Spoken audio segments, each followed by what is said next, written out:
So it's just where you can't own the things that you use to make profit, is it?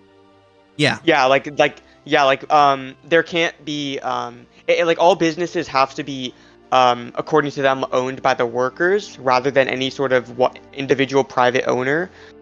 But ultimately, I think KingSithis is now live like, streaming World of Warcraft. in socialism that doesn't really happen. It's just the state owning everything. Oh, like let's say like Jeff Bezos and fucking Warren Buffett started going into like Amazon warehouses and carrying around boxes. Like, is that socialism? No, socialism is basically when the means of production, which would be the things that create other things that make profit. So that would be like the warehouses, the conference rooms, the the buildings that like a McDonald's or something like that. Those are things that create goods that make a return on their investment, right? This all is all of that will be basically owned it's commonly. The com explain this.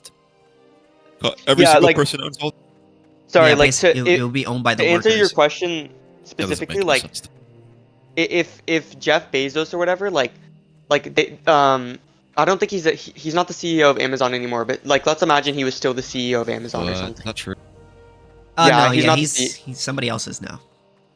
So let's imagine, like say he just like owned Amazon, or he owned like most of Amazon or whatever.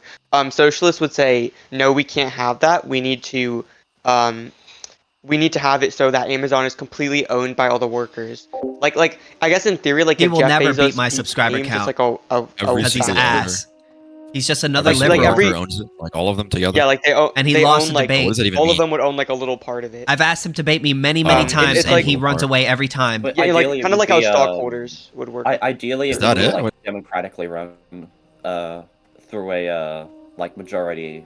I told him that I'm open on Fridays and Saturdays, you and have, I'll like, debate him any you Friday and vote Saturday, and for, every like, a time he's president? told me no.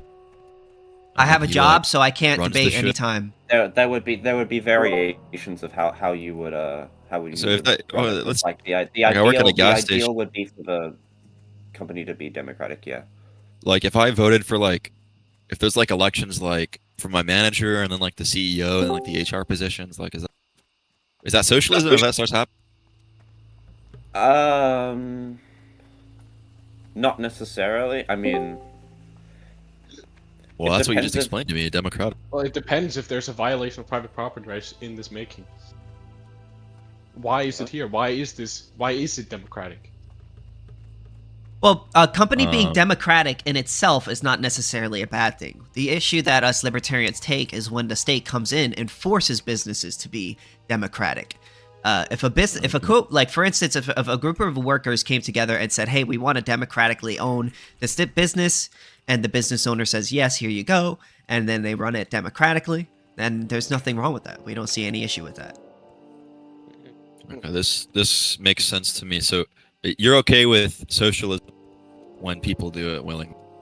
Yes, the issue is that every time that socialism has been tried, or socialists, they generally don't just believe in what you call just groups coming together and doing things willingly. Generally, they support using the state to enforce businesses to collectivize the means of production to the workers.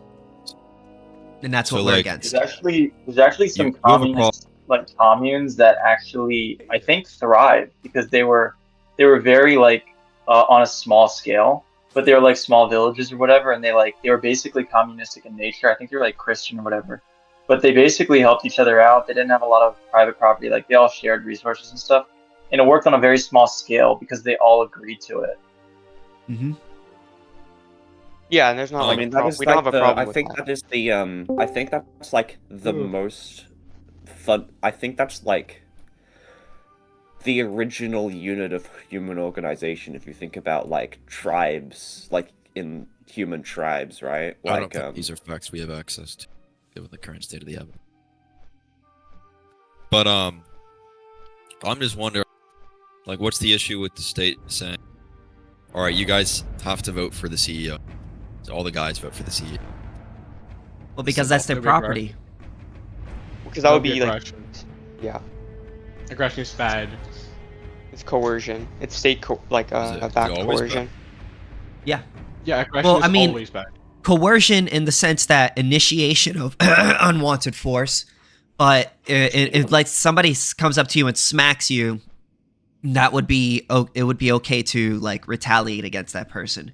But when we talk about no coercion, we mean initiation of some sort of coercive act in terms of like attacking somebody or taking their stuff. I mean, the general definition. I have to do that to. When it comes to coercion, like generally I just give like the direct definition from Rothbard, meaning the initiation or threat of the initiation of force against someone's property. Yeah. Okay. So it's like, hold on. Let's say my friend is drunk, and there's like a stick on this guy's property, and he owns it, and I steal the stick and use it to save my friend. Is that bad? Or? Yes. Yes, that's bad. Mm-hmm. Yeah, because you don't have the right to that stick. Wait, would you say you'd rather my friend drown than I save them with the stick? Yes, that's right. Yes. Well, we don't want that, No. but like we wouldn't say that it's okay for you to steal the stick in order to stop. I guess that this view from seems a happening. little unintuitive. Is there anything motivating the view? Well, Hold on. property. I can answer this question. So you said that they're gonna steal the stick to save your friend. The way that we would react to this in property rights is we would use proportional defense based on the aggression. Your Sorry, microphone wait, is a little Brian, bit staticky. Oh shit! Hold on one sec. It's not even really static. It's It's just like I feel like there's like noise cancellation or something that's It's just kind of quiet. picking up in his voice too. Mm-hmm. Sorry, how about that? I'd have to hear a full sentence to judge the I can quality. hear you guys now. Oh shit! Well, it's the exact same Wait, too. I'm leaving. So how futile was that? Well, I guess when he comes back, you can. give Yeah, his so answer, but when I could is give an answer. So basically, the idea is that we believe that it's wrong to steal under any situation. Now, that doesn't mean that we want your friend to die. Obviously, like I wouldn't want your friend to die, but at the same time, we don't think it's okay to steal. Yeah, comparatively, it's like you would prefer in this specific scenario that my friend drowned that I steal the stick. Right? Well, I would rather, I would prefer them. The difference here is that there's two examples, right? One where there's no aggression and one where there is aggression. We're always going to pick the option where no aggression happens. Yep. Yeah, I guess the question now is like this seems a little unintuitive to me. It's like what reasons are there for holding this sort of view? So I can actually answer the question. Am I better now? Sorry. Sure. Much better. Oh yeah, you're way better. That's Really perfect. quick. Really quick. Yeah. I have a good microphone. I was just using my fucking Bluetooth headphones, mic. Anyway, so like I was saying before, in the case where you do like you damage your trespass or whatever, the way that we would respond to this in like the ideal libertarian law is that the defense would be proportional to the amount of aggression you commit. So if you steal a stick, really we couldn't like blow you out of our yard with a shotgun or something. Like basically what we could do is we could like what you can do in response. That wasn't the question. I'm just wondering what's moral and immoral. Oh yeah. So like, what you can do in response fundamentally doesn't matter because it's always unjustified to do that thing. So the fundamental argument is whether or not like the thing that is being done to that person is justified or unjustified. So we would say any situation in which there's an initiation of force would be unjustified under any situation. So for instance, if I could give you another situation, so let's say, and I want to throw you a hypothetical. Is that okay, real quick? So let's say there's a guy and he says, let's say some weird situation where somebody has like a weird disease. If they don't stab somebody or punch somebody in the face, they're gonna die in the next 30 minutes. Are you gonna let that person die, or are you gonna let him punch you in the face? Like, are you obligated to let him punch you in the face? To let him live? This is difficult to. Would he have the right to punch to say yes, but also to say no? Yeah, like that's what I'm trying to say. Like, would he have the right to punch you in the face? It's not whether or not like you would go, yeah, I want to get punched in the face so he can live. It's like, does he have the right to punch you in the face? Like, yeah, punch anyone for that sake.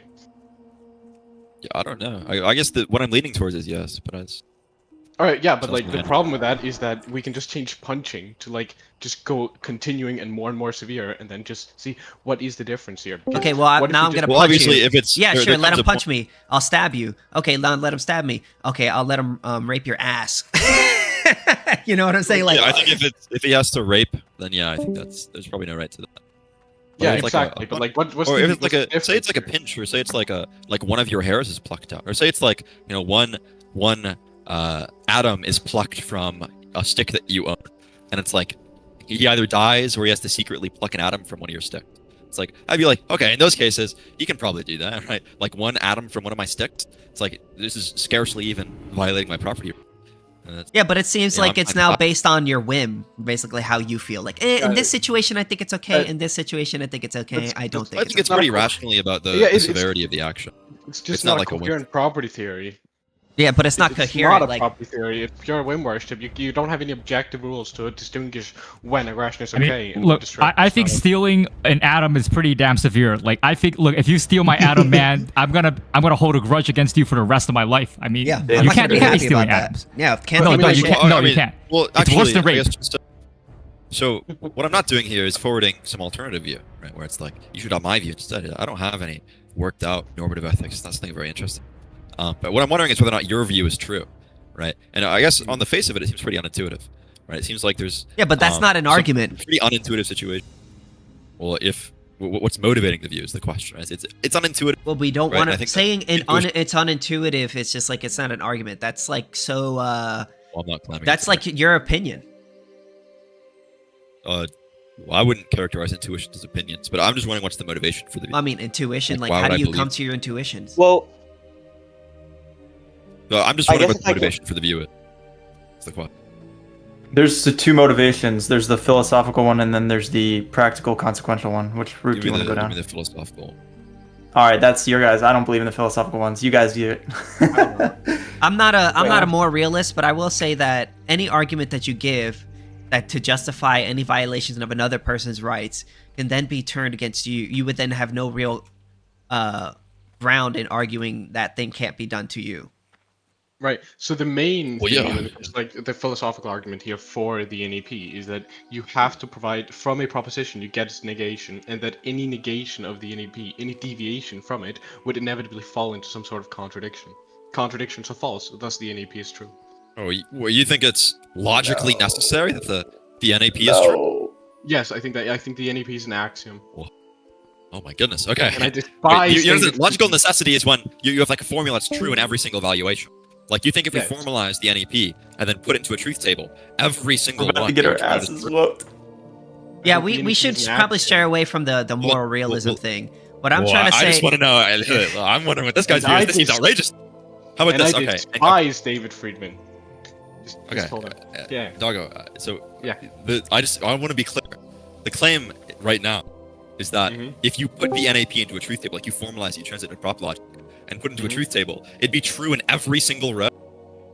Yeah, the NEP is objectively true. Okay. Can you? I guess let me get a. Do you know what it would be formalized? Like, have you translated into prop logic before? Tell them about argumentation ethics. Well, not exactly, but I get what you're saying. And Doggo, have you like translated this into prop logic before? This specifically, no. I don't get how it. Well, we can do it together because I think this is like incredibly implausible. Well, to be clear, Vivian, it wouldn't be prop logic. It would just be axiomatic, right? Because it's an Yeah, axiom. because we believe the NEP is an axiom. That's the point. Well, no, Like no. action. Logically necessary. I gave the definition. It's when it's true in every valuation, right? So like negation, P and not, right? This is true in every valuation. No matter what truth value you assign to P, it's going to turn out it's true. The whole formula will. Yes. So if it was a logical axiom, it wouldn't need to be propped because it would be presupposed. Yeah, exactly. Well, you're not understanding what's being said. If it's something is logically necessary, then it's true in every valuation, right? So to determine that, Correct, because what it's we need is the necessary. formula. Yeah, what we need is the formula. And then we put it into a truth table and see, is it true in every single valuation, in every row of the truth table? That's how you determine, like, logical necessity, just like the tautology and logic. And so, like, I'm just wondering, one, I guess we can do it together. Because, to me, the only way that you Let's can be upholding not. this is either... yeah, don't I am know so logic, I am Vivian. so disinterested in that. I just don't want to Well, I talk guess we about don't want to. socialism bad. We could look at something else. Okay, how about this? I'll ignore the logical Well, no, necessity. but like, hold on. Your like reason why socialism bad fundamentally stems from your ethical principles, and like, but you don't want to talk about your ethical principles. Well, I'm not a moral That realist. seems- Again, I could talk about my moral. Okay. I'm not talking about. Okay. I could believe in the non-aggression principle, and we could talk about that. But I'm not a KingSithis, moral realist. What kind of anti-realist are you? I'm not sure what you mean by that. Emotivist. He's an emotivist. Yeah, hold on. Like specifically about like the truth table, because I don't see how it's not, because it's not truth table why am I not speaking? Tautological. I'm not. Yeah. Right. Because aggression.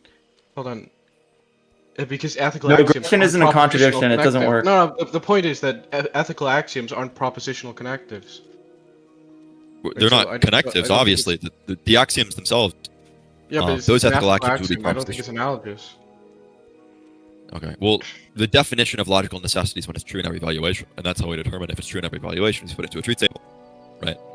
Though you might be saying something weaker, and then maybe the lingo is confusing you. You might just be saying it's metaphysically necessary.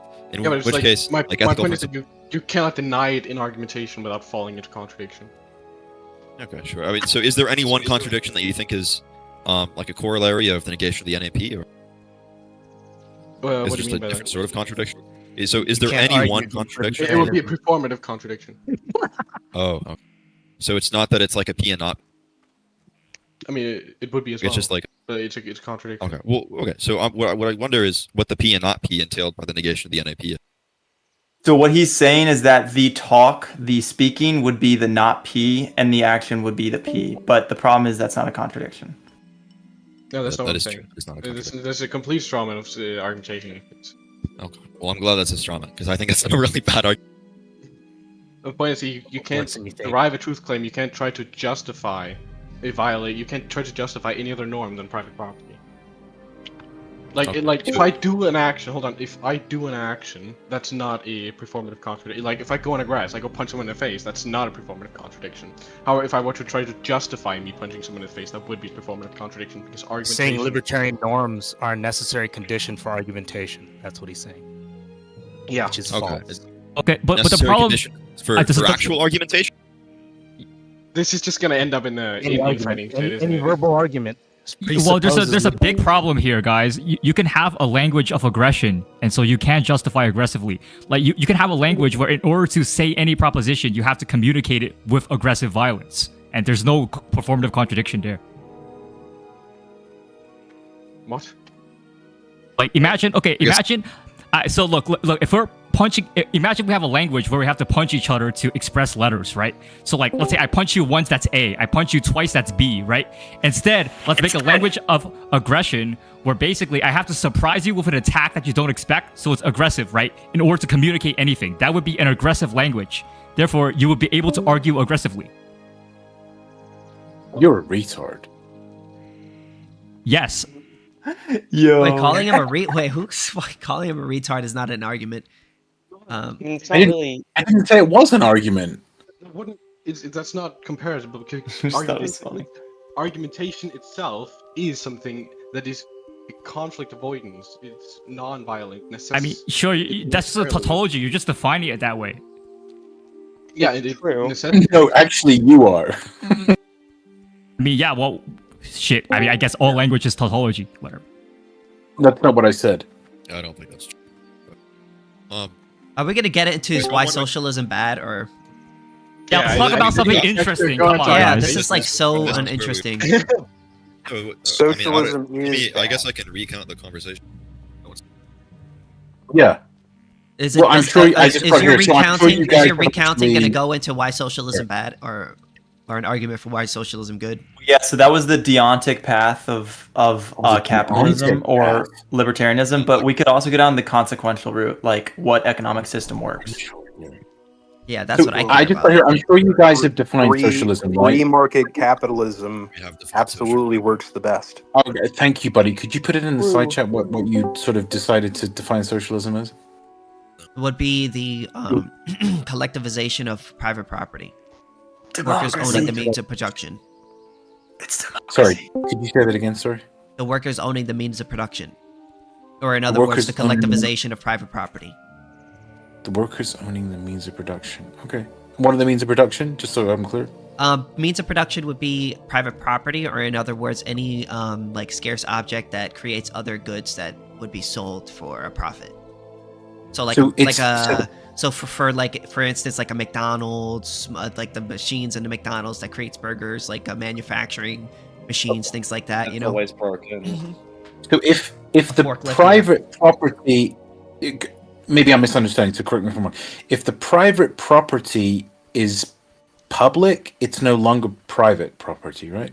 Yeah, because it would because private would entail like one person having the exclusive right to control. I don't it, understand.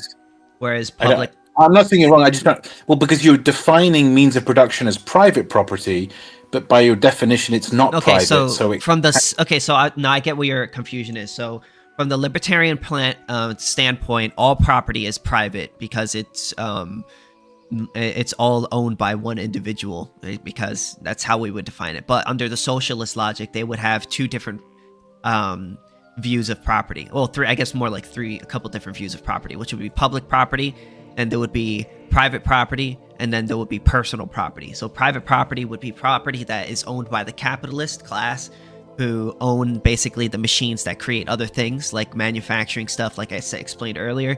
Public property would be property owned by the state or the public, in other words. And then there's personal property, which would be like a toothbrush, a house, or something that you own personally that does not generate some sort of like value or something like that, revenue or something like that.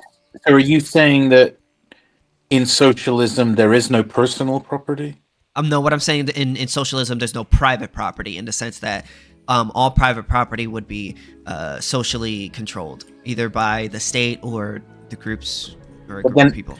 But if it's socially controlled, it would cease to be private property. Yes, correct. Then it doesn't make sense that you're saying the private property is collectivized because it's no longer private. At the point, so you're contradicting yourself. Hold on. Private property. It was private. Well, actually, it was private, and then it became public. 2 seconds. Please, 2 seconds. I just want to point this out. Yes. Don't tell me to hold on when you're the one interrupting me. Okay, use your head. Okay. I'm just trying to explain myself. I understand, and I'm just trying to finish my point without you being immoral.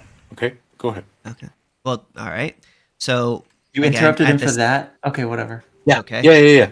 People need consequences. Go ahead, King. Okay.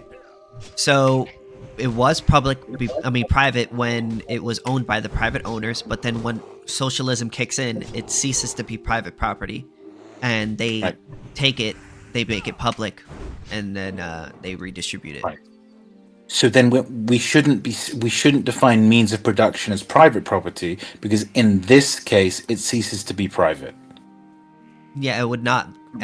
I'm talking about at the time that it was private. It was private property, but then when it's taken by the state, it becomes public property.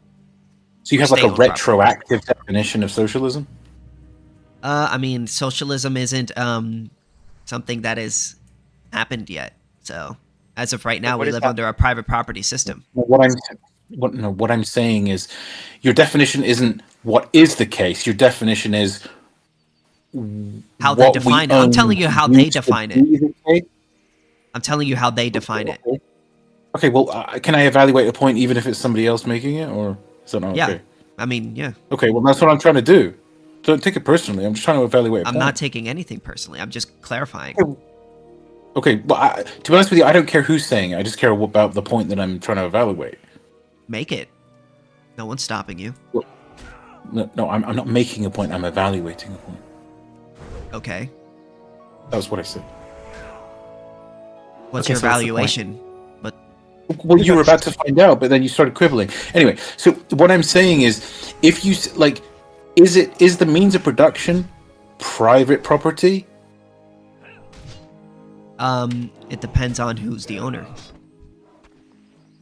In what you're suggesting. Sorry, in what they're suggesting. Yeah, it depends on who's the owner. Who is the owner in the scenario that you're outlining? If we're talking about under socialism, the owner would be the public, so it would be public property. If we're talking under a capitalist system, then it would be privately owned. Depends on the system that we're under. And what are you talking about here? Socialist or capitalist?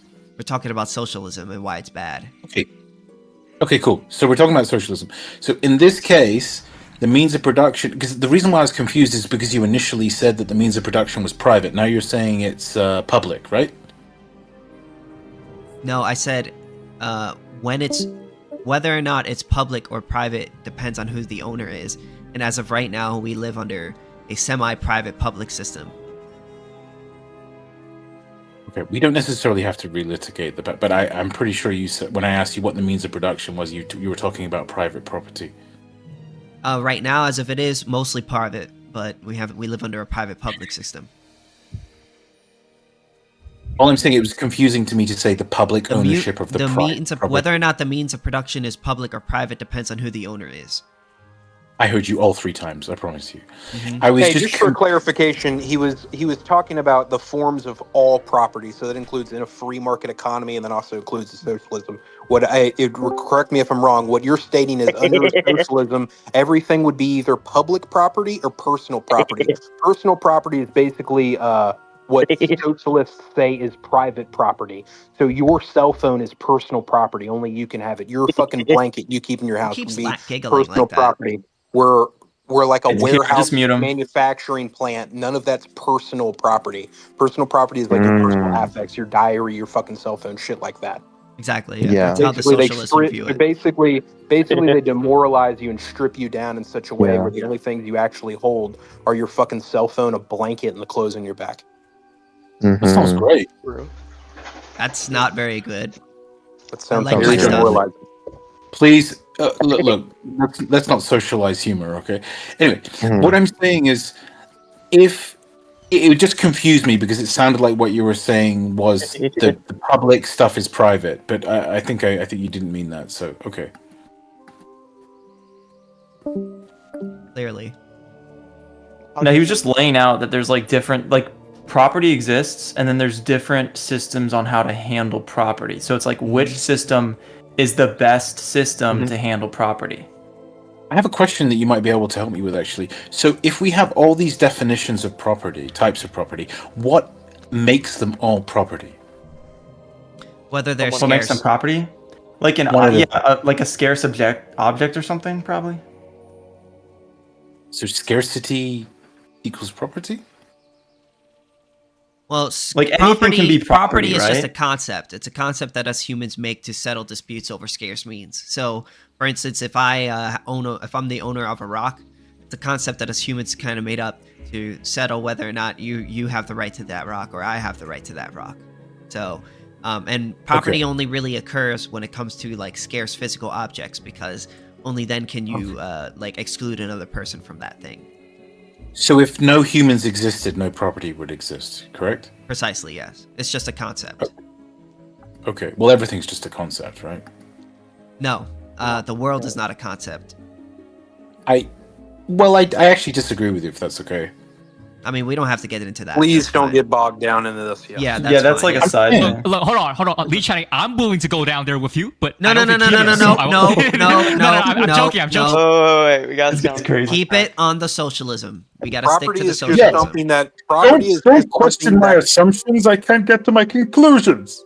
Property is just something that belongs to someone, so it can belong to the public. An idea can be a property. I feel like you're kind of slow today. What's up? Stop interrupting, please. Can you say that last statement again, please? Me? Yes, you. Yeah. Property is just something that belongs to someone, regardless of scarcity. Sand can be property. An idea could be property. Ideas can't be property. Wait. Let him finish his statement first. A physical territory can be property. Your own ideas could be property. All right, so this is what I'm going to do. I'm going to ask everybody to just, because we have a lot of people in here, please, and I'm also live streaming, I do want to allow everyone to finish their statements before they move on to another person. And I know I'm a bit guilty of it too, so I'm going to restrain myself too. So Can I make a quick request? Sure. Can everyone grow the fuck up, please? All right. Shut the fuck up. All right. It looks like ANCAP was going to respond to that, so let's let him go. I'm saying that you cannot own an idea, and you can own sand. Sand is still scarce, right? You said scarce, you said sand like it wasn't scarce. Sure. If we're going on the fucking textbook definition of anything that has a limit in the fucking universe, then sure. Yes. Sand's not It can come into conflict. conflict. Wait, hold on. Sure. Yeah. There's It can lots come of into sand on the conflict. moon, so therefore sand can be scarce. Even Well, though we're talking about we're using. Hold on, we're using a different We're using a bit of a different. I get your ANCAP, and you're going to say, but in the United States of America, we consider some ideas property. Okay, Yeah, so we're here's against intellectual property. Yeah, so Okay, here's but the I'm not issue. making the argument for intellectual property. I'm just merely stating what property can count as. Yeah, but we're saying that it cannot be property. It's impossible. It wouldn't actually be property. It would be a violation of property rights, intellectual property. No. Hold on, just saying it's a violation of property rights does not explain why it is. So here it is, right? Here's the issue with the idea of intellectual property rights. And you are correct. In the United States, we do recognize intellectual property right as being an actual property. I'm not for intellectual property rights. No, the ANCAP. I used to be an ANCAP, so I'm I get not that. for intellectual property rights. And you are correct that the United States does. I grew up and I got a job, and now I've figured out that it's probably now you're an asshat. Yeah. So here's the issue with intellectual property from the anarcho-capitalist perspective is that an idea can be copied infinitely. It is not a scarce resource that which you can take away from another person. Yes, I know. I've read Mises. I've read Rothbard. I know everything there is to know about ANCAP. Have you read Okay, bro, but he's also clarifying for everybody on the panel. Yeah, and hold his on. There's audience. we're also live streaming, so I'm also clarifying for those people too. So it's not trying to be. By the way, if this is your chat and you have live on the. I do have live in the thing. Don't worry. Semantics, why are you so slow today? What's up? Anyways, can I finish my thing and then I'll let whoever else goes. So the thing is, an idea can be copied infinitely. Anytime that you try to stop somebody from using an idea, which would mean in like copying something that you own. Let's say I see your sunglasses, I really like it, and I want to copy it. If I use my own property to copy it, you stopping me would be an invasion of my property rights because I'm the owner of that thing. So. I left. Yeah. Yep. Okay. Well, but under an IP framework, like, you would also take into account the fact that I also own the idea. Well, the thing is, you can't own it because it's not real. You have to prove that you can have a just claim to an idea first, right? You're the one making the positive claim that you can own an idea. True. See, the idea of ownership is that you have the right to you have the exclusive right to that thing. But the thing is, you can't have an exclusive right to an idea. Anyone can use an idea without taking it away from the original creator. So, for instance, if you tell me let's say we're like primitive cavemen or whatever, and you tell me 1 + 1 = 2, and then I go and I use it in my day-to-day life, I'm not taking anything away from you. That's why, like, when it comes to, say, like, you own a car, right, or a stick, and I take that stick from you, my use of that thing takes away from your use of that thing. That's why we have property, so we could be like, hey, you have the right to this thing. If someone pirates my but trademarks are perfectly valid. If someone pirates my book, I make less money from sales of my book. Well, yes, technically that is true, but competing with you is not a violation of your rights. And I can't steal. Why? I made the book. Yeah, but I can't steal your profits because stealing would require the taking something that was in your possession that was forcefully taken from your possession and then brought into my possession. I have not done that. All I've done is made a copy and sold it. Is there like a general term? Copying. What? No, for like a transferable premium. Like not necessarily. Like what do you call like a right that you can buy and sell? Is there a word for that? A right? Property. Property? Like the title? I'm just kidding. But like it's more general. Or a title? Maybe a title. Are you talking about IP? No, just more general than either. An easement? That's the opposite. No, yeah, you're right. Just the title to a property. Like if you buy some item, you're technically buying the title to it to like use it perhaps. So like, the thing is, the permanently reason or why for it's some kind of hard time. for us to say that is because we only believe in rights when it comes to property. We believe property is the only right that we have, because that's the only time when rights are actually applicable. Yeah. Oh, I just mean like one that can be enforced through like coercion or whatever, force. Well, I mean, you could That's like a descriptive.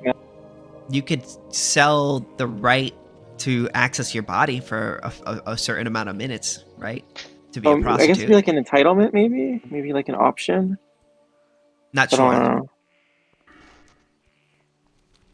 Wait, what are you asking? Wait, do you think that it should be? Wait, do you think that you should be allowed to sell your body into slavery, like sell yourself into slavery?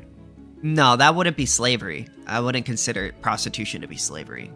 No, not like prostitution. I mean like No, we don't- sell yourself into like slavery, like.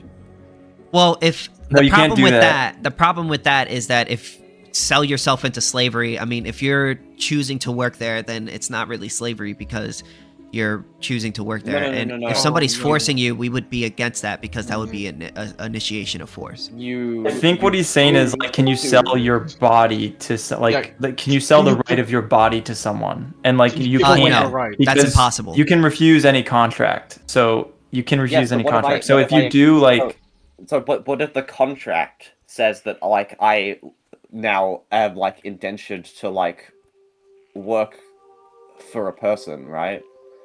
You I can't could do that. sign a contract. You Yeah, you can can just you refuse can make the a contract. contract. You could make a contract saying, "Hey, I'm going to work for this person for this amount of time," but at any point you would be allowed to void that contract and leave. Why would I be allowed to void that contract? Wouldn't Well, that be, because like, you're the owner of your not body. holding You it? you can't transfer the ownership of your body to another person. That's impossible. Wait. Hold on, I can answer this if you want. Are you How do you denying transfer the- my how do you right to transfer what I the- want with my own body? I'm not saying that you don't have the right to. I'm saying that it's impossible to. it's actually the opposite. It's that you can't give It's your literally ownership of your body to impossible. someone else. So how do you give your body to another person? By signing a contract saying that If I say if I sign a contract saying I own the moon, do I own the moon? No, right? Just because you sign a contract doesn't mean it make it so. No. It depends on it really depends on how like on whether or not there's an authority to uphold that contract. No, I think the problem is obviously this. in your society, No, like, you would the issue consider- you is the problem is that it's an untransferable contract because you cannot transfer you cannot relinquish. So, for instance, for me to sell something to you, let's say I have a stick and I want to give you that stick. For me to transfer the title of that thing, I have to relinquish control of that thing and give you that control, right? That's selling. That's me transferring the title of my body to you, or my stick to you. But I can't do that with my body because I can't relinquish the control of my body. I'm always in control of my body. It's impossible. Like your right to your body is inalienable. Excuse me. Yeah, you Okay, can't. I think the problem is that you can't transfer your will to someone else. Like you literally, like how am I supposed to transfer my consciousness to someone else? Like it's impossible. My consciousness is linked with my body. It's not. You can't just like take. It's like now here's the loophole. If you die, right, you could say, "Hey, you can have my dead body," but you're dead. At that point, like it's You're having the will. Yeah. I feel It's like alienable. I feel like I don't know exactly where I'm going with this, but like I'm just testing like your framework of No, that's okay. People ask me this question all the time, so it's fine. Yeah. You know what's a good one? Can a naked man dance on top of his house next to a school? That's a good one. Yes. Yeah, he can. Yes. I mean, if it's on his property, then It's my why property. not? Yeah, no. Look the other way. Yeah, no. I mean, he's not necessarily initiating force against anyone. Look the other way. I'm gonna have to say no because your individual rights do not, discredit the masses. The masses are infinitely more valuable than but the their rights are individual. violated. No one's rights are violated by him standing The naked right to the on the children's side. innocence has been They violated. don't have a yeah. right to that. Yes, they do. They don't have a right to. to No innocence. such thing. No, it's not a thing. And also, I don't really give a shit about that. I said, like, okay, here, let me say this. All right, let me formulate this in a better way. Okay, those children, if they have to see a grown man fling his ding-a-ling around in the air whenever they go to school, okay, that will cause them psychological damage. We know. Look that. the other way. It's not aggression. I No, don't it's care. not It's look the aggression. other There's way. no aggression. Look You the have, other way. You have a note. That's not how that works. Once Cover it's their Relevant eyes. it's irrelevant to That's property true. rights. Personal Their responsibility. property rights. Maybe are they should have put violated. that school there. Who gives it? No, your property rights are limited, as they No, should they're be. not. No. No, there's Yes, no they are. limits to your rights. No. Yes, there are a limit to your rights. No, the only can't limit is that cause you can't mass violate panic anyone with the else's First rights. Amendment. Under the Wait. First Amendment, you You cannot should be cause able- mass panic. Why do you The have First to wait? Can I Amendment ask is a able question to. real quick? Why do you have the right to The stop me? needs of the many outweigh the needs of the few. Oh, it okay. I got a doesn't. question then. I got a hypothetical then. Let's say, so you're saying the needs of the many outweigh the rights of the few, right? So let's say you're on an I never island declared that. and there's 20 I men, said- and there's 20 men and want to gang shit. rape you, right? The needs of the many outweigh the This is a few. retarded argument. This is a How is retarded it? argument. How is already it? No, it's cooking up not. on this How is island. it actually? Why wouldn't they be able to do that? Yeah, They the want needs of the many rights. outweigh the few. That's not a need of the many. That's Yeah, not a that need of the is. many. That's They have retarded. a Hold on, need. Hold on. What There if, you they go. need to, what if they need to have sex to live and they want to rape This- you? Again, no. Just- This no, like it's- come up with an actual fucking argument. It's a Wait, hypothetical. reduction ad absurdum. It's a Answer the hypothetical. reduction ad absurdum. Batman. It's a basic reduction ad absurdum. Answer Okay, it. hypotheticals have to be grounded within reality. Point, And that is They not could- within it's reality. possible. Hold on. No. Point me to It's the not logical Gang rape con- is reality. Gang rape happens. This is That literally does what happen. happens. Yeah, it does happen in Gang reality. rape happens most certainly. I know that, but there is within no instance of any instance to where somebody has to have sex. Wait. No, it's Actually, I could give possible. you. I could It's give you a real life hypothetical. example. I could give you a real life example. So let's say you're the last people on Earth, and there's one woman. You need to impregnate that woman to keep the human race from continuing. So What's the point? Yeah. the needs of the mankind many has outweigh the to, few. Yeah, does he have the right to rape? Yeah, and you're the woman. Within that, Many. That's one within other that, am I the woman? I mean, within Yes. the like, I What would do you- agree. Let's Like, say there are what 10 do you- men discussion and here one real woman. quick? That's All a right, many. let him answer. Let him answer. Go. If I may No, ask, like- what's the discussion here? Oh, So we're right talking now, about they're we're talking about declaring- socialism bad and property rights and stuff like that. Oh no, socialism. Like, I don't agree with socialism. It needs to be much further than that. Now, Wait, answer my But not hypothetical. Christy, Don't my run away dear from the boy. hypothetical. either way, no. With the hypothetical, obviously that the species matters more than one individual's rights. No shit. Yeah, so the needs of the many outweigh the few. Right, so it's So rape you got to give justified up your here. vagina. Insane. Bro. Yeah, like again. So whether you like it or not, Yeah. even if it's just because something sounds bad, doesn't mean I'm not gonna fucking agree with it. Okay, it sounds Okay. bad. Yeah. No, sure. I just But, want to like, get the fact. I think justification rape is is justified. justification. think around that. So if I were to ask you, is it wrong? Is it wrong to to rape an innocent person? You couldn't say no. You would have to say, it depends on the situation. almost always wrong. Crazy. Yeah, no. It's yeah, no, I almost can always say it's wrong, yeah. wrong. I can say it's wrong. 'cause that is Almost. something that Almost will never always happen. wrong. So I can Literally say always it is wrong. always wrong to rape someone. Well, no, it's always for you. It's almost always wrong because in that one situation, it would be okay. I don't Yeah, have exactly. to say that because it's an instance that will No, it's never a blatant occur. contradiction. What do you No, mean? no, no, no. That It doesn't has matter nothing if to it do will with never occur. It could You happen. still justify rape. It's irrelevant. Yeah. Just because can you be so like, sure you it's can only just that justify one? murder, and yet you can say murder is wrong. No, you murder is can't. wrong. No, you Murder can't. is I mean, wrong. if you justify Sometimes murder, the correct you would have outcome- to put the For the word. correct outcome, sometimes you need to murder's do wrong. Bad things. This If you mean is a normal statutory fucking murder, thing. then yeah. This But is if you mean just murder like utilitarian normatively, then garbage. no. Yeah, hold You're on. Are we doing talking murder. about murdering or Literally killing? fucking Anything out there? What the killing. fuck are you on about? That's He the said murder question. specifically. Wait, are we talking Because about murder is murdering or normative. killing? Murder is wrongful killing. Murder Wouldn't presumes the normative framing, so it's already like bad by default. All you right, I don't know wouldn't be about saying like where is you- murder wrong. You would be saying is killing wrong. Yeah, because you wouldn't Killing see is that not it is bad. objectively wrong.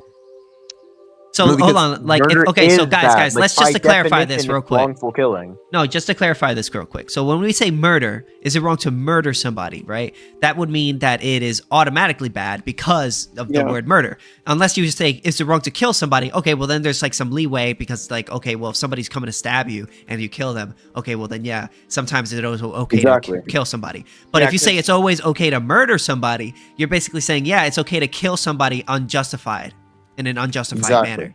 You know, how you define unjustified doesn't matter.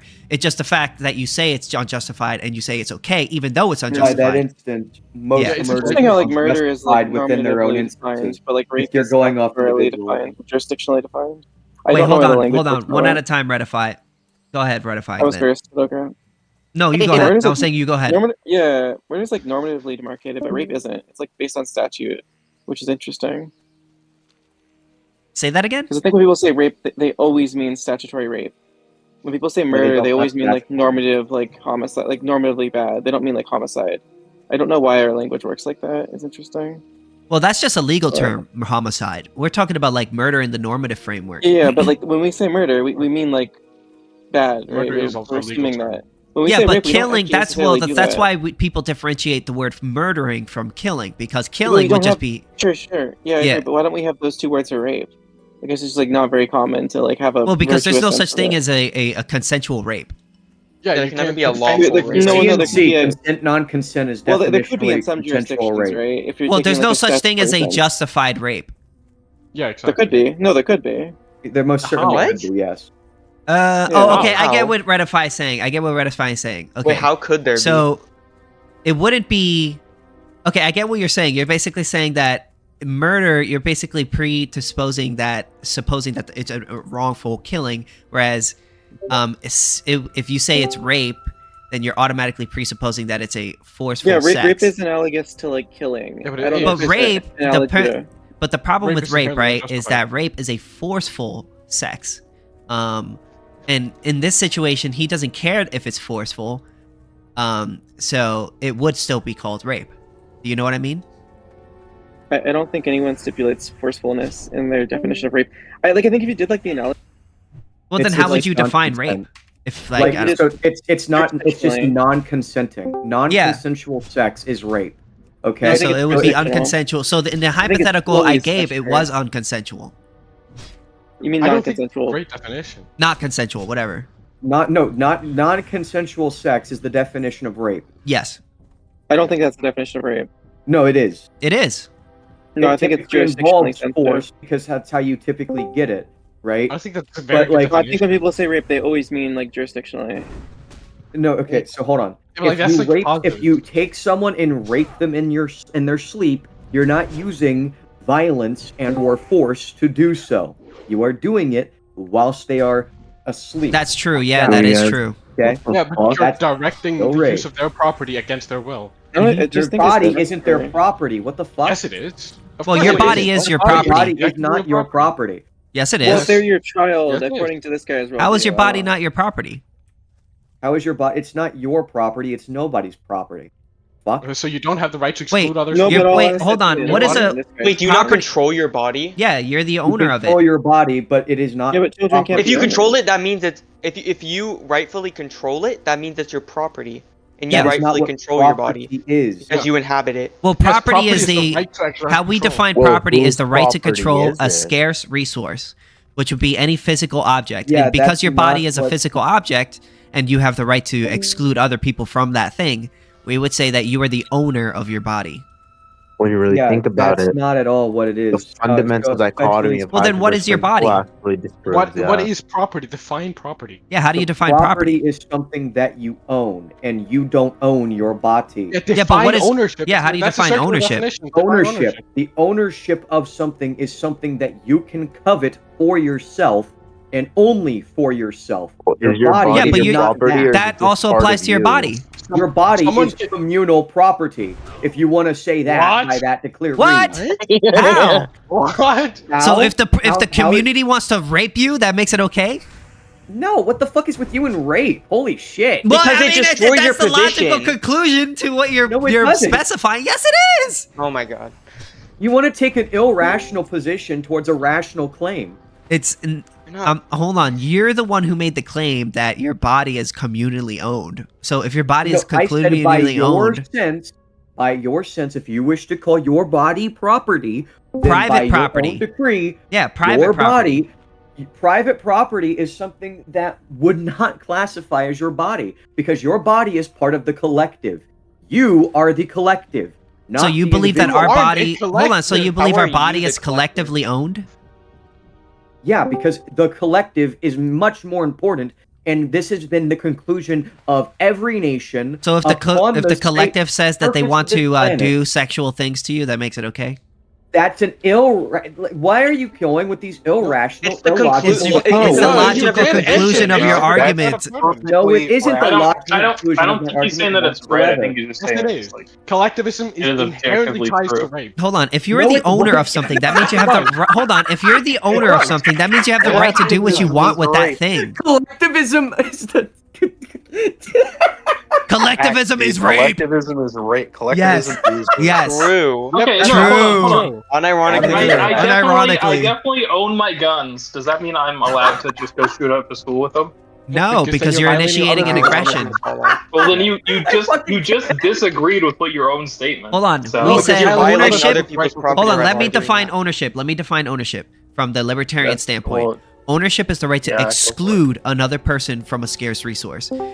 It's not necessarily the right to use. Does anyone here want to analyze the debate? Hold on, stop interrupting, please. I'm speaking. I think. And I'm also live streaming, so I want to. Okay, next person who continues to talk while I'm speaking is going to, or while another person is speaking, is going to be kicked from the room.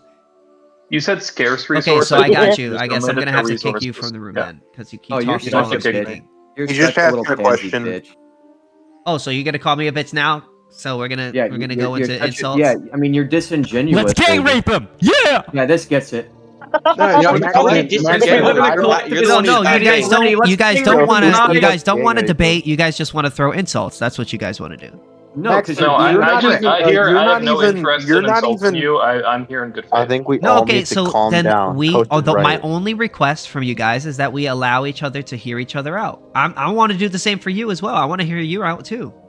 Yeah, I was the guy who was speaking.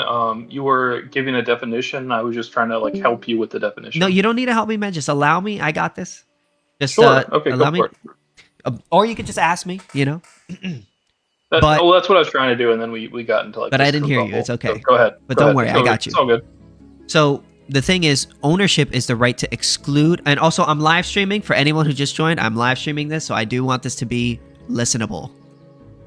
So ownership is the right to exclude another person from a scarce resource. So when it comes to your gun, that means you have the right to exclude another person from using your weapon. But that doesn't necessarily mean you have the right to shoot another person with that gun, because excluding does not entail the violation of another person's rights.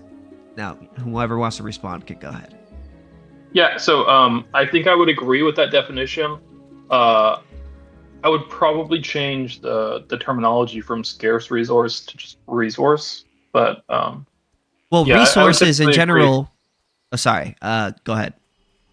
No, I would typically agree with the majority of your definition. I would probably just omit scarce from the definition. Gotcha. Wait, what resources are not scarce, would you say? I mean, there's a variety of resources that you could say are not source, like hydrogen or other resources, right? Actually, it depends. Scarce. It depends on a relative scale, right? Well, actually, we would define when we mean scarce, we mean that there's an unlimited amount. Well, there isn't an unlimited amount. Like for instance, oxygen would be considered to be a scarce resource too, because it isn't unlimited, right? So. Yeah, hydrogen. You could consider would you say oxygen to be scarce, but you would never say that nitrogen is scarce, right? Yeah, because it's a physical object. Yeah. Well, no, it is. He's saying it is. Oh, I'm saying it is scarce because it's a physical object. Oh well, nitrogen is the most abundant source. It doesn't matter. He's going off like the autistic definition of scarce. So I would analyze the debate. He's confusing normal people. All scarcity means is there's not an unlimited supply forever. Okay. Yes. Yeah. Sola. You and me. This is Rambo. If you don't know, we're. I think we're in good terms. So, we're fine. Please don't call me autistic. No. I think Sola will vouch for me. The ANCAP term for scarcity is going to be autistic free, where you think that hydrogen in the universe is a scarce resource. No, they just mean that you could. Well, that's just the economic terminology for it, because physical objects. Okay. Listen, I can work with that. I just want to know that that's how you define it. That's fine. I'm here in good faith. I want to have a real discussion. I want to exchange ideas and stuff like that. So, go ahead. That's fair. Yes, you can still donate. So socialism bad because it is a forceful extraction of wealth from others who would otherwise like to use that money for their own means. Yeah, I think as like an absolutist, like if you really reduce it, you're right. But would you say extracting like 0.01% of wealth from like the uber wealthy and redistributing it to those that are less fortunate for like healthcare is a bad thing? Yes. 100%. Interesting. And okay, here's my. So hold on. Well, I don't want to put words in your mouth. I just want to ask a real quick question. So like, do you like kind of ascribe to all taxation is theft? Yes. Okay, this is something we can work with, because I think you are correct. I think objectively you are correct. Thank you. However, this isn't how you win debates. However, there's a but. I'm guessing, right? Yeah, there's a however. Yeah.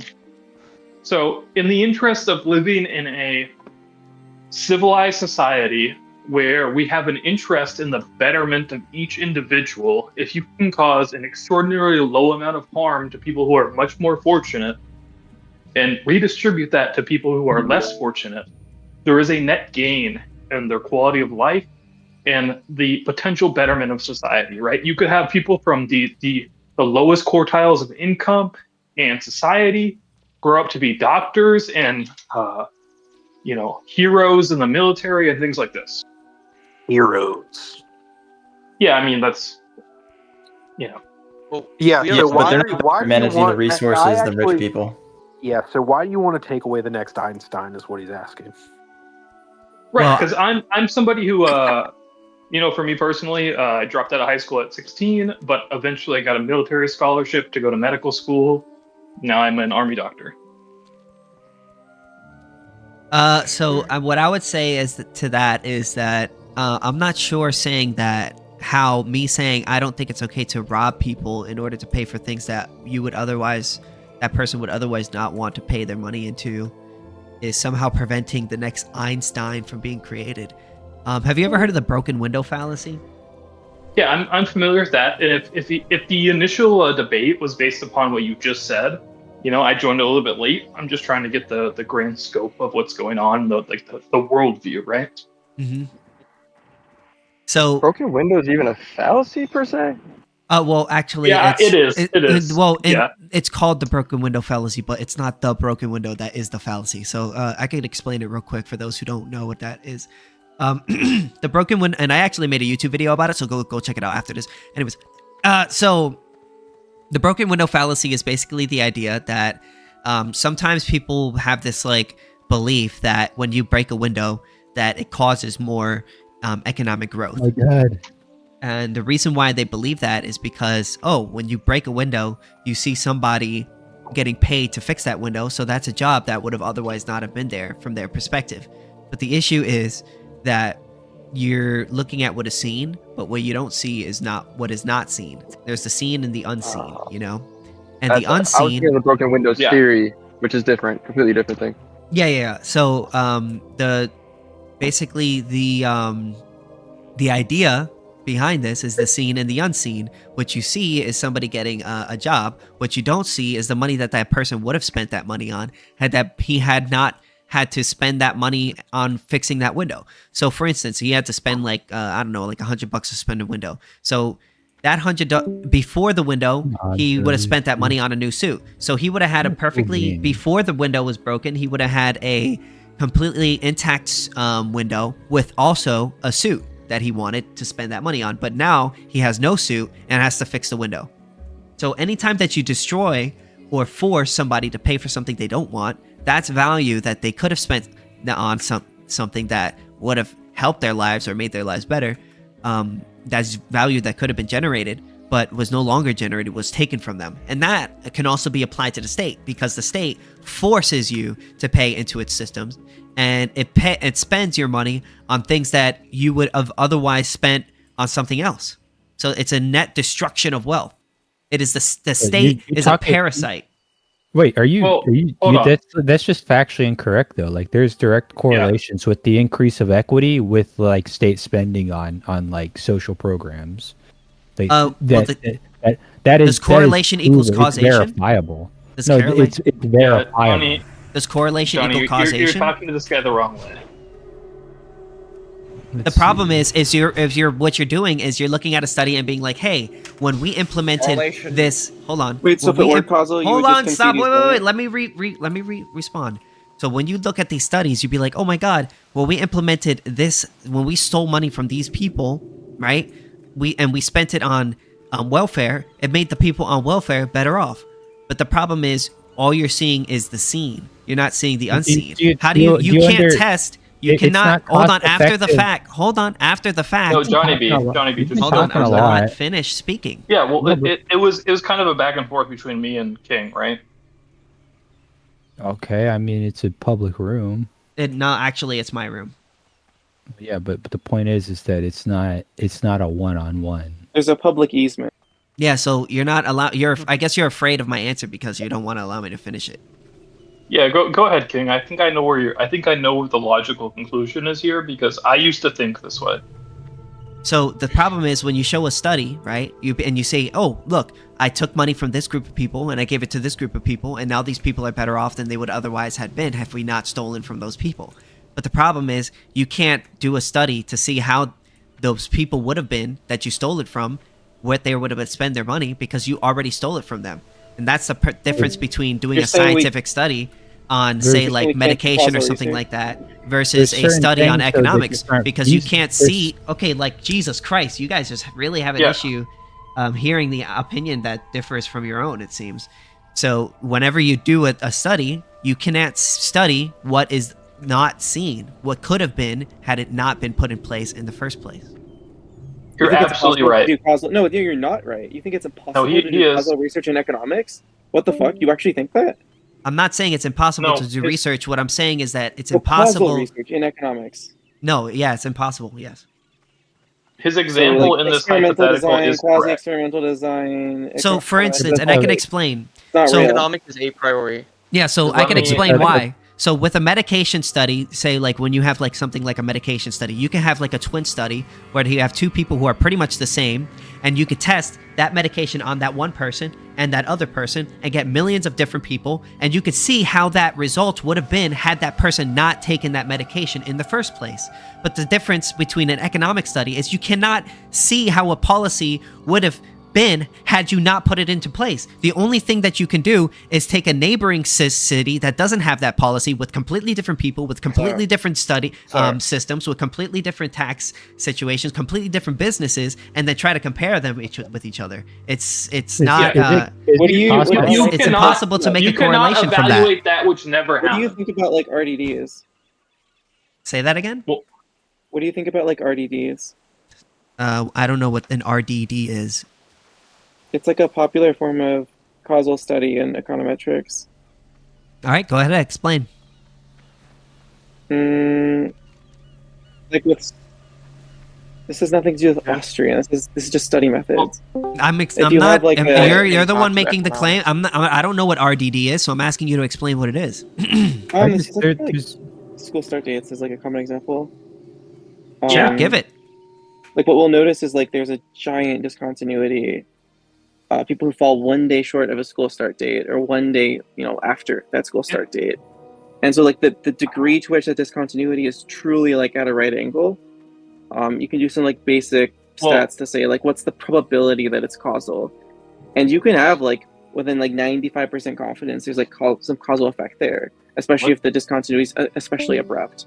And there's like a whole field of like study methods. Hold on, let him finish. Let her finish. Let her finish, please. There's like a whole field of like quasi-experimental studies, and even then, like I don't know, but I feel like people say this, but it's just not true. Like the majority of published econ papers are causal. Like there's just I don't know who aggregates that. Is it? How do they determine it's causal? If you don't mind me asking. Certain study methods are quasi-experimental or experimental. So let's give an example of like the minimum wage, for example. So let's say, do we want a biostats like lecture real quick? Like, hold on, like no, we don't want to do that. So let's say like give the minimum wage, for example. There are people, scientific studies who say, oh, the minimum wage doesn't have an effect on unemployment. There are scientific studies that show it does have an effect on unemployment. Which one do we believe, and for what reason?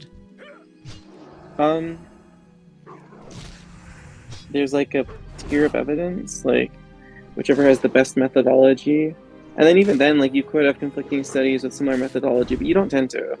And then you'd want to look at like a problem, right? That's not true. Those results. But that's a problem, right? It's like almost impossible to get a causal explanation from an economic study. It's like the same in medicine. It's the same in physical science. No, it's not. It's not. Yeah, well, hold on. I'm a physician, so it is similar in medicine. You can have conflicting. People are being very reductionist, especially early research, right? And so you just want to like aggregate what you have in a systematic way, and from that you can like intelligently action on that. I don't know if there's like economic disagreement across the field on this particular subject. I have a feeling if you look at Palgrave, there might be. There's the Keynesian school and the Austrian school. Do you demonstrate that?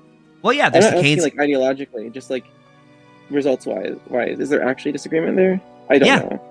Because there's different schools of economics that disagree with each other. Priori, right? Those came before the research. I'm asking like among the published research, are there actually like discordant results or no?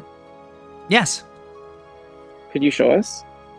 All you need to do is look up, go on Google, look up any minimum Have you done wage. That before, or are you just like speculating? I mean, I've done it before, but I can't pull them off my head. Every single study that I looked up. But the thing is, hold on, can you allow me to finish my statement? I allowed you to finish your statement. I've still not even got to rebut your initial statement. But again, he likes to load up. So when you make oh my god, okay, you guys is impossible. So what I was going to say is that when you look at multiple different minimum wage studies or any sort of study that has to do with economic policies, they tend to have varying results from varying different peak groups who are studying it. The reason why is because the problem with like an economic study is when you can't see what is the unseen, which means that you can't see how that policy would have been like had you not put it in place. Yeah, no, it's but impossible. Can. Like that's the entire. No, you can. How? That's the entire aim of like an experimental or quasi-experimental. How could you design, see like How could you see a policy when it's not put in place after it's been put in place? I don't think he has a higher education. I don't think he has a graduate degree, so he has to be very polite. Well, I don't have one either. The interesting question is just like, no, I to do. what degree do you think there is like heterogeneity in result among these like published papers? Like, could you estimate? Like how much I'm not like that well versed into it. All I could tell you is like there's many different studies that have different varying results. It's not it's not very conclusive on. There's no like. This is so easy but, like, to if you think about like the degree of heterogeneity, like maybe it ranges from like 0 to 1 or like 0% to 100%.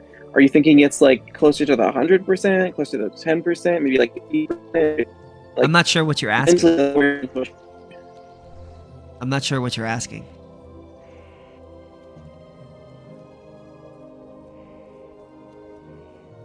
Is it me or did he get cut off?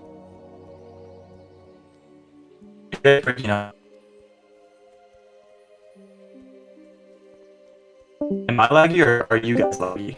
I think I'm laggy too. Everything's laggy.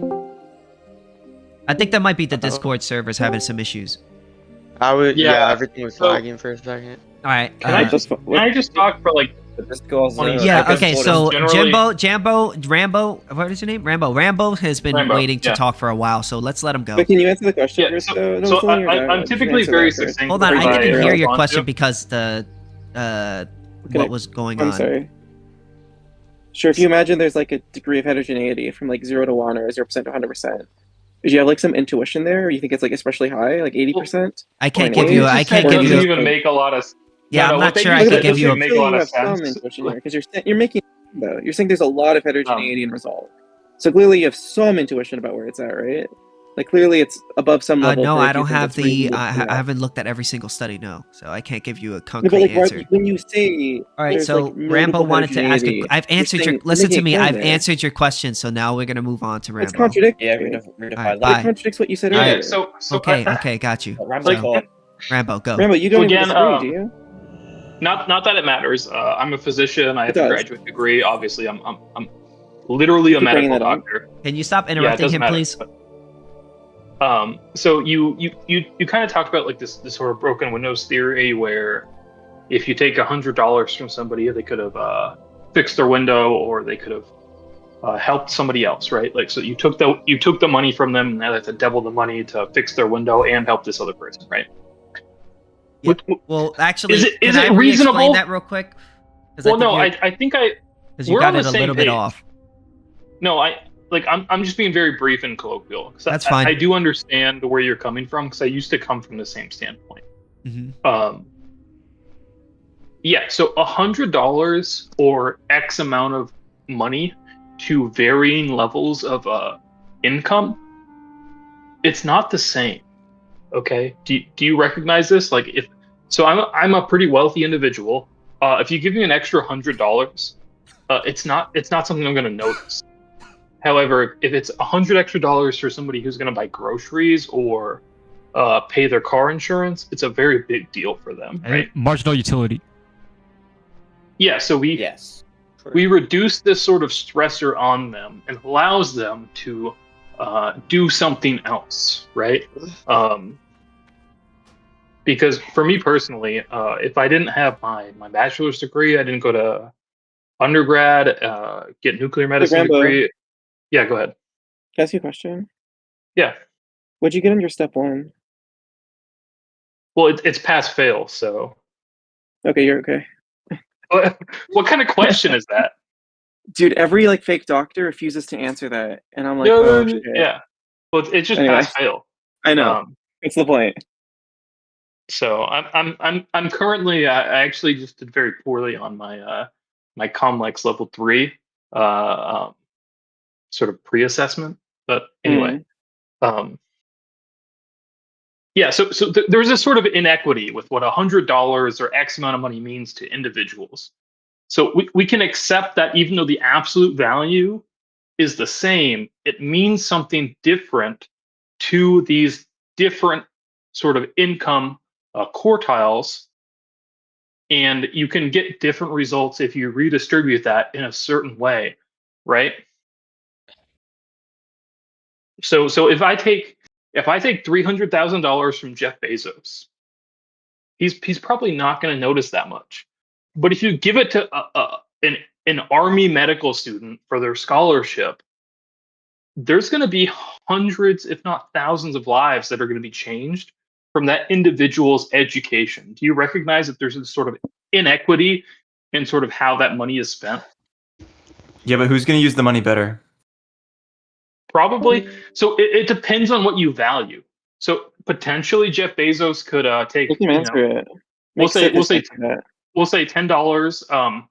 Or for me, like $100 or $1,000. Like, yeah, I'm going to reinvest it into SPHD or SGov, and I'm going to gain like 3% or 10% on my total return. But somebody who is starving or somebody who wants that higher education, you're going to see a much greater impact on society for those individuals. Is this something that we can sort of talk about? Yeah, no, I understand there may be problems. Can we at least agree that there's this sort of inequity that we result in? No, we can't. Wait, really? Well, there is inequity. We don't disagree with that. We don't disagree with that. Sure. Yeah. So it seems like there may be a discrepancy on on which we agree upon where it's okay and when it's not okay? Yeah, but I would argue the inequities are caused by the state. You could, sure. No, you. But anyways, the argument that I'm making is that by how are the inequities caused by the state? This is what. No, the question is. No, the question is. Can Like, I respond to that whole argument that he made? Yeah. Sorry, that was a long-winded. Yeah, so let me just respond to that, and then we can get into the why the state is responsible for all these inequities. Not the question. So, the question was basically that, like, oh, if you steal money from a millionaire, or somebody, and give it to somebody who's poor, that's better than them keeping that money. But the problem is, anytime that you take money from another person, that person, who is taking that money is not going to be as efficient as the person who owns their own money. The reason why that is because the person who owns their own money is more likely to spend it more efficiently because they actually earned their money. Whereas if you have a third party spending another person's money, well, they're going to be much less efficient because they're spending somebody else's money. It's like in with insurance, when you have like a insurance, they try to charge the companies the other car insurance companies as much as they can because the person who is receiving the service is not paying for it. Well, that's basically how it works with the state. Every single time there's a purchase by the state, it's all third-party purchases, which basically creates situations where the people who are spending the money don't own the money, so they're not incentivized to be efficient with the money. And there's also the economic calculation problem. That's not the question that was asked. So no, hold on. I think I know what he's trying to express. Is it okay if I kind of like explain? Let me ask one. So Rambo, give me like. I'd love you to explain that in layman's terms because I am. Yeah. So there's this economic theory of first party versus second party versus third party payments, right? So if you're the first party, that sort of payment, you're concerned it's out of pocket. You're concerned about what happens to you directly, right? Does that make sense? Yes. Whereas if you're a second party, the patient pays the provider, but with the help of an intermediary who may not care, right? Because they just have the contract. Whereas the third party doesn't give a shit. They're not paying. Somebody else is paying. But it's the quickest sort of route, theoretically. All state purchases are third party purchases. State purchases are typically third party, where Rambo, a random bureaucrat is None of the money that the state spends is its own money. This has nothing to do with the efficient allocation. The question is just, do you think there's a direct relationship between how much money someone has or how much dollars they have and how happy they are? Or could it maybe be a little bit convex? Like, could it be the case that, like, there's like a non-linear relationship? I don't between, disagree like, that if you have more money, you're more likely to be more happy. No, but like, is it actually linear? Like, maybe it's not. I don't know. Discussion whether or not it's linear. That matters. He's arguing whether or not. I'm not sure how that's first party is this better whole than the third conversation. party. Ratify. No, that's what Rambo asked you, but he was inarticulate. When he said the $100 to Jeff Bezos versus the $100 whatever, he was asking, is the quality of life delta different depending on where you currently are? Is it a non-linear relationship between your utility and your quality of life? And if you say yes, then like the most efficient economic situation might not be the most efficient, quality of life situation. Depends on how that money is spent and who is spending that money. No, it doesn't. No, it doesn't at all. Yes, it does. Well, I gave very clear examples, just so we're clear. But like, engage with the principle. Like, if there is that like non-linear relationship between like utility and QOL, then like the most efficient economic Q star bundle that you get from your linear combination, that's not the one you want. We didn't ask what you do though, right? That's what you optimize for. That's the question, right? That's it's what they prioritize. That was the initial question. Have you taken an econ class? No, I've never been to college. What is an in your neoclassical whatever economics, the one you subscribe to, what do they optimize for? I believe in Austrian economics. Yeah, Austrian. What would Bastiat optimize for? It's utility. And what they mean by that is just like the linear combination of goods and services that has the market whatever equilibrium. That's what they're saying. Which is like the most efficient allocation of goods insofar as like maximizing the number of goods and the value of goods. But the question that Rambo posed was like, hey, maybe there's not a direct or linear relationship between like your utility or your value or your assets and how like good your life is. And if it's especially non-linear or sloping off, we might find that like more of society is just having a better quality of life if we take just a little bit from Jeff Bezos while giving quite a lot to everyone else proportionally, which is all he's saying. Yeah, again, it depends on how you're doing it. And No, just engage with the principle. Do you think there's a direct relationship between like how much money you have and how happy you are? Do you think that's like a linear function? Well, yes, but again, stealing from other people. So Jeff Bezos is 10 billion times happier than you. In the way in which you steal that money can make the what could have been more wealth generation, right? So the problem is when you take money from another person, you can't see what would have been created had that money been in their person. You realize after that the doesn't answer fact. the question, right? So the problem is you can't really prove whether or not you can't really prove. Hold on, let me finish. Let me finish. Let me finish. So you can't really prove that you taking that money from that person, like a priori, that thing is automatically going to generate more utility. Because if you would have left, you could have. I could just say, hey. Jeff Bezos could have invested that money into a company that would have hired a whole bunch of people that would have created more utility than giving it to some poor person. So you don't really know that. You can't test that after you've stolen it. What is the question? The question is, do you think Jeff Bezos is a billion times happier than your mother? No. I don't think this. Yeah, probably. Really? I don't know. Well, no, that doesn't. That doesn't. I don't really think that makes sense. sense. It's like. No shot. That's like, I don't know how you even calculate it. How do you calculate whether somebody's a billion times happier? They're like there's a logical line of questioning that I'm trying to go down. That makes the life worth living. Ratify respectfully. You're not really adding to the conversation. You're just like Redeffi's trying to like browbeat you, and I'm trying to bring it down to like everybody's level who can understand things. So I understand these things at a higher level than I'm like letting on. Wait, Rambo, do you disagree with anything I said though? Yeah, no, you're definitely right. I just don't think it's like the best way to go about this discussion. Like your argumentation, your argumentation is a way to win an argument, and I don't want to do that. I have no interest in winning an argument. I want people to understand how this works, right? I want people to be like, yeah, absolutely. Go ahead. I think it's on my channel, but go ahead.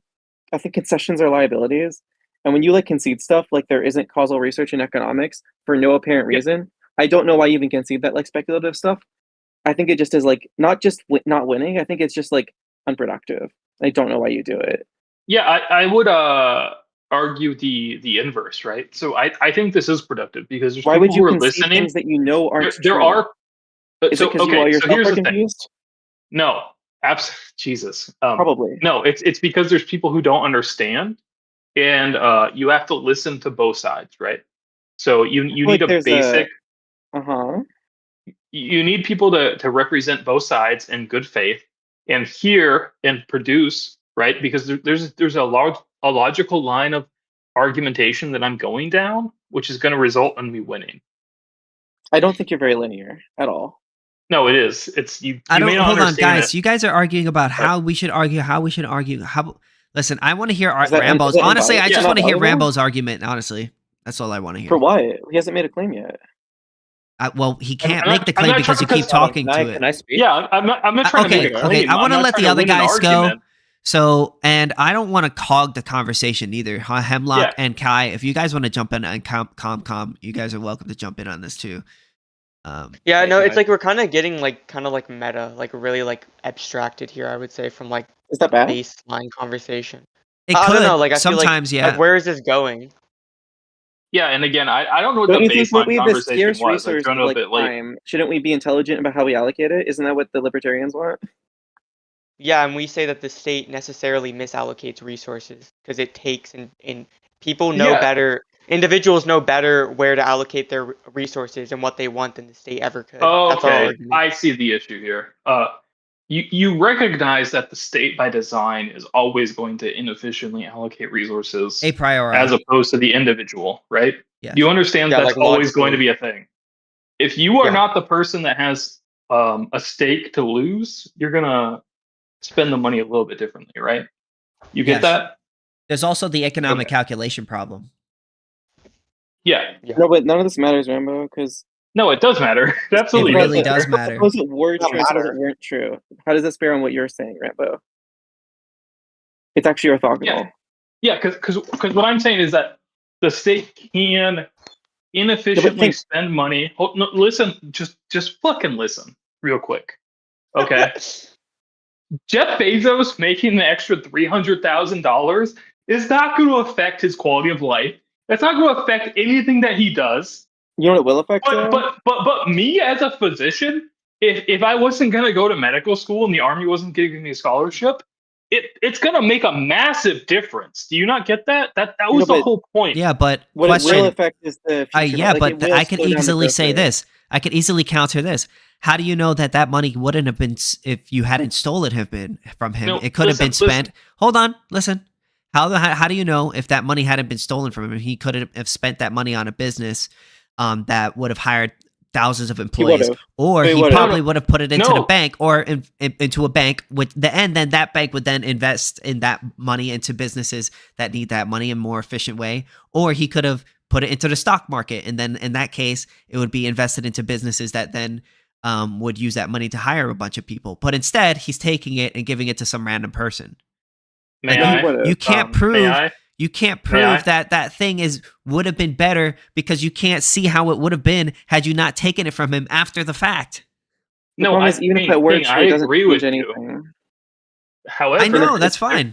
There is a difference in the valuation here, right? No, but Rebel, why are you fighting this bullet? You're wrong on this. He's right. No, I'm not. He's right.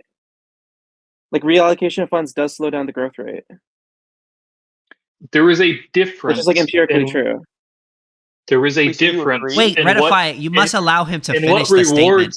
Then we will let you talk. There's a difference in what rewards you sow between reinvesting $300,000 and hiring more employees, as opposed to reinvesting that money into a physician who is going to help you win a war by keeping people from dying. That's an assumption. It's not an assumption. It's not an assumption. It's hey, is this thing greater or less than this potential? Economically, it's worse. Okay, so no physicians in the Army are better than or less than reinvesting in the market. No, it's inefficient. The market's more efficient. Listen, if there was hold on, I must say something. The only thing that upholds our country is winning wars. If a physician was physician in the military was so good, he wouldn't be in the military. He would be selling his services on the free market. No, the best was that's not true. Yes, that's true. That's not how that works. How does the state get its money? They literally steal it. Hold on. You tell me as a physician, I'm a physician in the Army. You tell me how physicians in the Army are worse than civilian physicians, please. I'm not saying. Whoa. I'm not saying. No, you're wrong. They are. Hold on. I'm not saying. Well, yeah, you're saying you're wrong. Please tell me how they are. There's like a tier list. It's like tell me. Oh, you said tier list. Tell me specifically. Hold on. Let's not get personal, guys. Let's not get personal. No, tell me specifically because you're wrong. If you would let me speak. Especially with general surgery or trauma surgery, physicians are much better in the military, especially the Army. No, the outcomes are way worse. What are you talking about? I'm in the Army. Oh, outcomes are worse? Yeah, they are. Are you kidding me? Are you okay? retarded? Let me ask you a question real quick, and I can explain. Sure. Hold on, I'll explain why it's worse. All right. Would you rather be at home taking care of people who actually got harmed from other people or legitimate situations, or would you rather be out in the battlefield in some war that we shouldn't be fighting because the state wants to take our money and put it out in bullshit and taking care of those people? I'd rather just get rid of all those wars and have you in the country. That's a complete reallocation of scarce resources that we could otherwise have here in the United States. Yeah, so the difference doesn't matter if the country I want to hear his exist. response. Hold on. Ratify. That wasn't a question for you. That was a question for him. I want to hear his response. Yeah, so let me explain. The difference doesn't matter if the country does not exist. Do you recognize this? If you lose wars, you get conquered. This is a thing that's been true since the dawn of time. What war do we need to fight right now? No, I'm not saying what we need. No, you're getting way too you're going esoteric than specific, right? But you understand there's a trade-off there, Rambo, right? Yeah, of course I recognize there's a trade-off. It hurts the economy at the expense of you're not in the conversation right now. So, I am in the conversation. You understand it hurts the economy. I'm responding to what. Yeah, but Ratify, respectfully, you gotta allow him to respond, and then if you want to say something, you could have your minute or two to say what you want, but we gotta let each other finish. So ultimately, if the country does not exist because you can't win the war, it doesn't matter. You lost. But what war are we in? We're not in a war currently. So why are we spending all this money on this military? We are preventing wars. Do you not recognize the difference between preventing a war and being in a war? We cause wars. We start wars. Wait, who is preventing wars? Okay, well we're not talking about. You're gonna lose this one as well, Rambo. I'm not gonna lose this one. Like, and when I say so military physicians are they're being misallocated. I'm not saying that as a spite against your profession. What I'm saying that in fundamentally is that it is a misallocation of resources that would have been spent right in the United States to actually help more people, but instead it's being spent fighting some war that we probably shouldn't even be a part of. Yeah, so logically you may be true, but in effect, military residencies are much better than most civilian residencies due to the amount of money that are allocated to them and the people that are attracted by them. Yeah, because when you have I'm just saying as an abject truth, right? Like general surgery residencies in the United States Army are much better than civilian residencies. This is something that is objectively true. Suppose that weren't true, though. Yeah, suppose it wasn't true. Again, my argument is not a spite against your profession. My argument is that I'm not trying this is a complete misallocation of scarce resources. Yeah, so if we're going from an abstract point of view, you could be considered correct. But when you look at it objectively, what I'm saying is actually true. No, you're coping. I'm not coping. The military is not free. It costs a lot of money. That money could have gone away. The military's that money could have gone.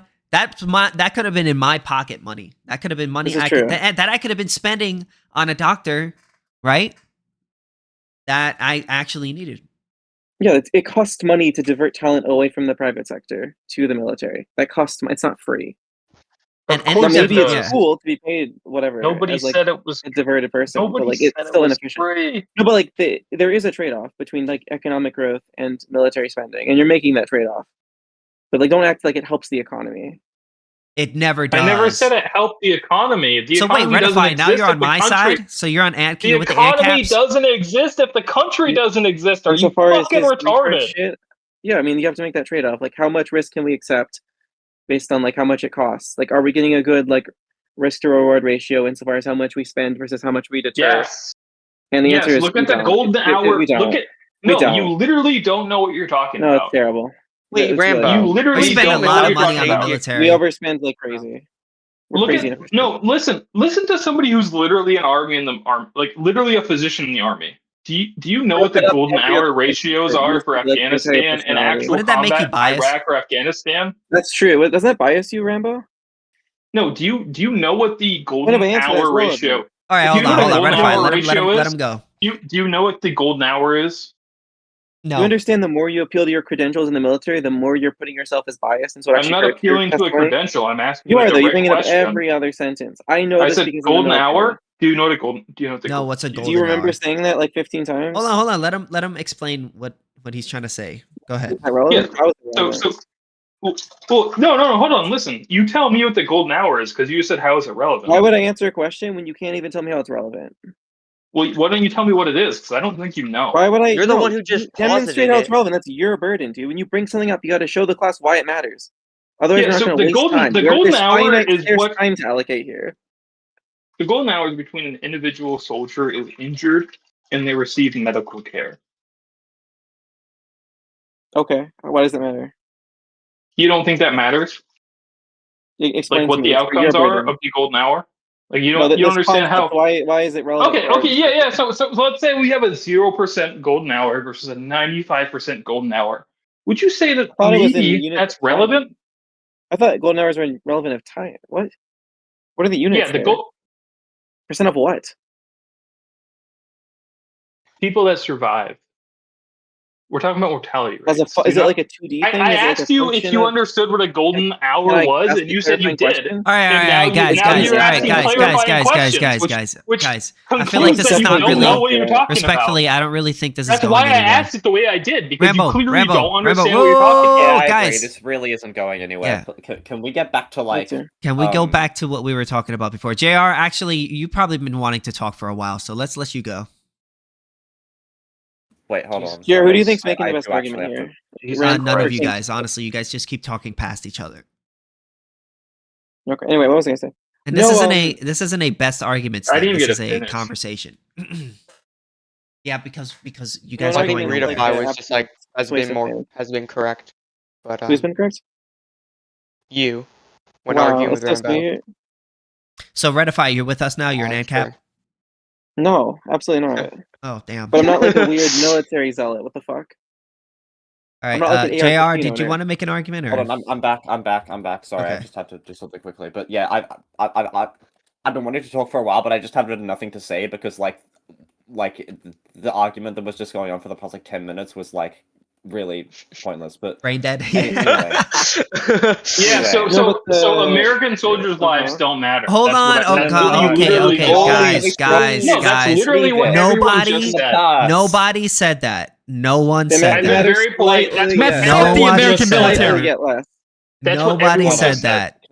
Can I? No, that's what everyone just said. Like, okay, whatever.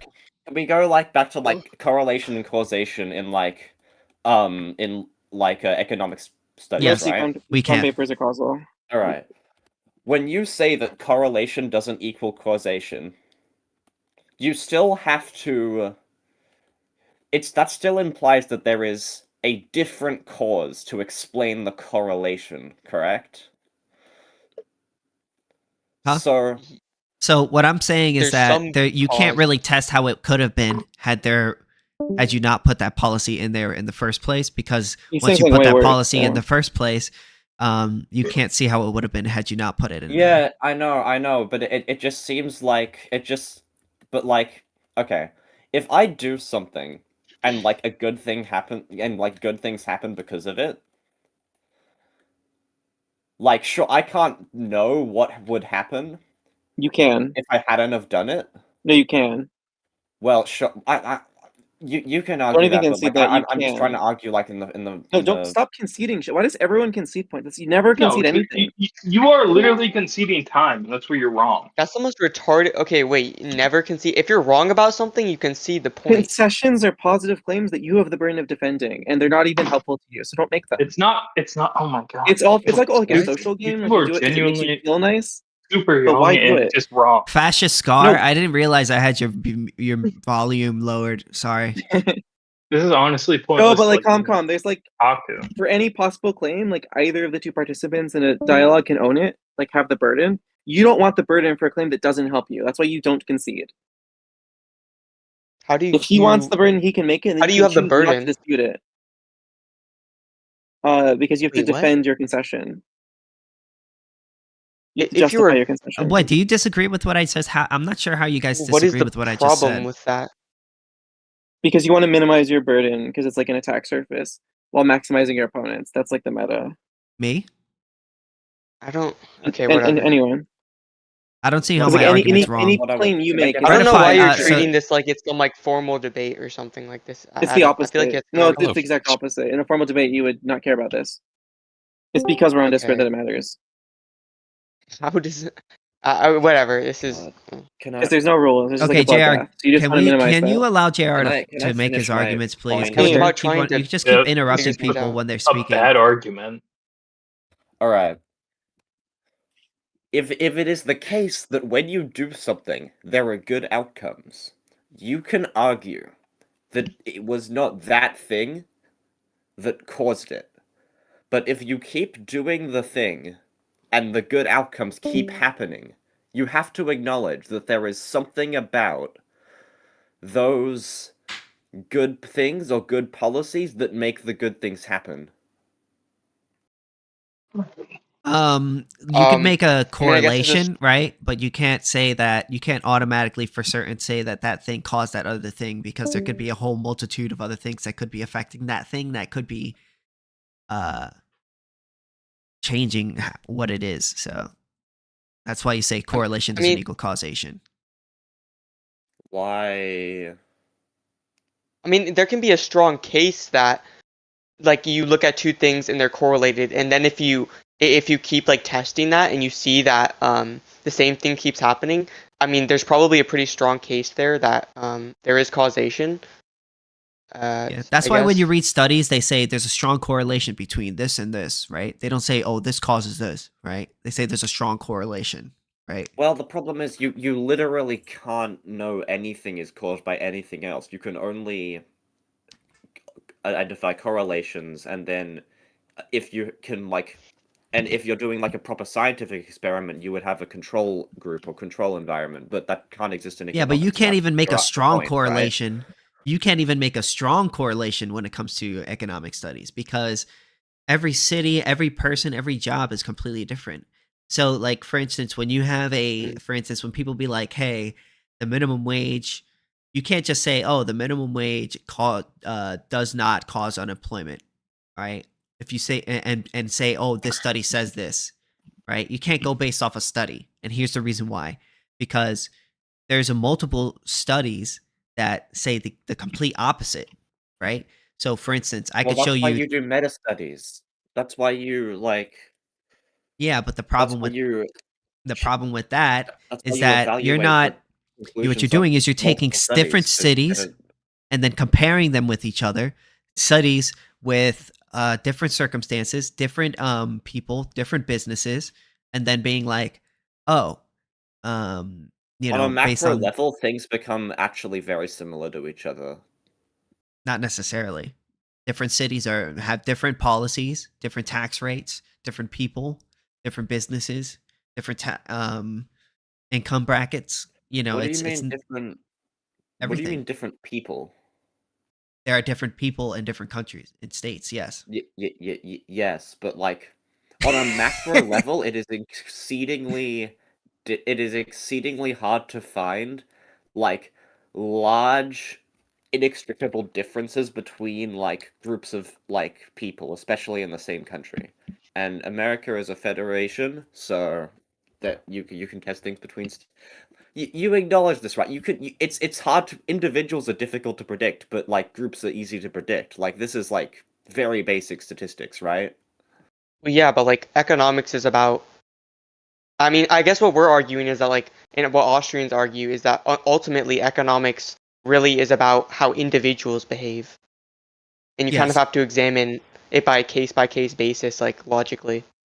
And we deduce it a priori from the fact that we live in a world of scarcity, and also that from the facts of praxiometry. God, it's been a long day. Praxeology, which is a sense that individuals sort of tend to choose, they envision this idea of something that they can do to sort of better their outcomes. And you only act in order to sort of better your outcome.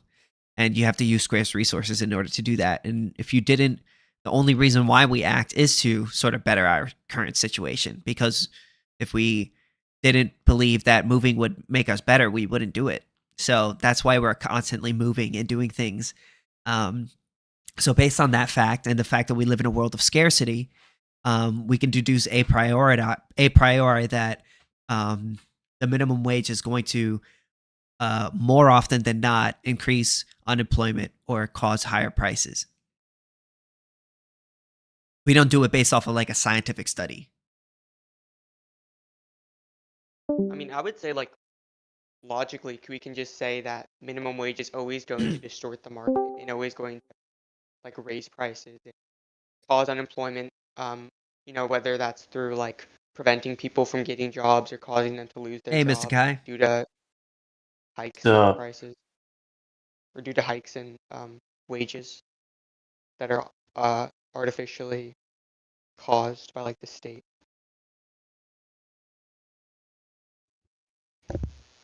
Yeah. Anytime that you add a cost to any sort of business, there's always going to have to be some, and always like across the board, you can't test how it would have been had it not been put in place because you've already put it in place.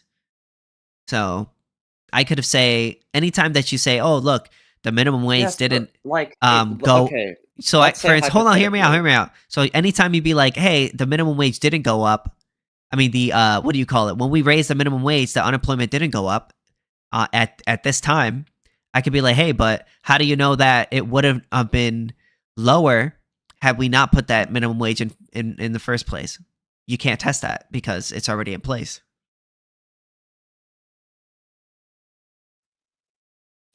Hold on, let me get an accurate. Do you think that like if a country changes their minimum wage from $7 to $15, and then another country keeps their minimum wage at $7, but the country that raised their minimum wage to $15 in the long run has a better standard of living for its people, would you then go ahead and say that the only reason why that was the case was because no, it was because of all the other things, and like also all those countries are like different, and no, what I would have said is that you cannot test how it would have been had you not put that minimum wage in place. So for instance, I could make the argument, hey, that city would have been even better had the minimum wage not been put in place. They would have been even more money. They would have had even better outcomes. But you can't test that because it's already in place. In that point, you could just like argue that no matter what like the government does, the government can never do anything good to you. Yes. Because well, then that's a stupid thing to like anything can. Yeah, but it's true. Can do something good. But it's true. Any entity is capable of doing an action that results in a better outcome in some way. No, certainly the state can benefit certain people. Exactly. But at the expense of others. We're not saying that that's necessarily good. We're saying that's necessarily not good. Like certain people, like say if you get a bunch of money in welfare or whatever, right? Any sort of situation you can think of where the government is like somehow helping someone, say financially, like they're benefiting from government assistance in this case. You can say that's good for the individual, but we would still say how we would respond to that is, well, the state didn't have the right to take money in order to redistribute it like well, they now did. We're getting back so into that is the ethics of it. Well, we're getting back into the ethics of it. Well, yeah, because the core of it is. Yes. So ethical. We could. Well, yeah. So, but you seem like less willing to debate the ethics, which I mean is kind of. I'm willing to debate that. I mean, we can do that if you want. I don't know, like what are we trying to do here exactly? I mean, we could debate whatever. I'm talking about socialism is bad fundamentally. That's the argument that I'm making. Socialism bad. True. So. Okay. I don't see why you would say we seem like unwilling to get into that. Like, so your fundamental ethical framework is that all, like, coercion or aggression against someone's property is bad. Yes. Like, deontologically. Yes. Like, bad. Yeah. Right? Yep.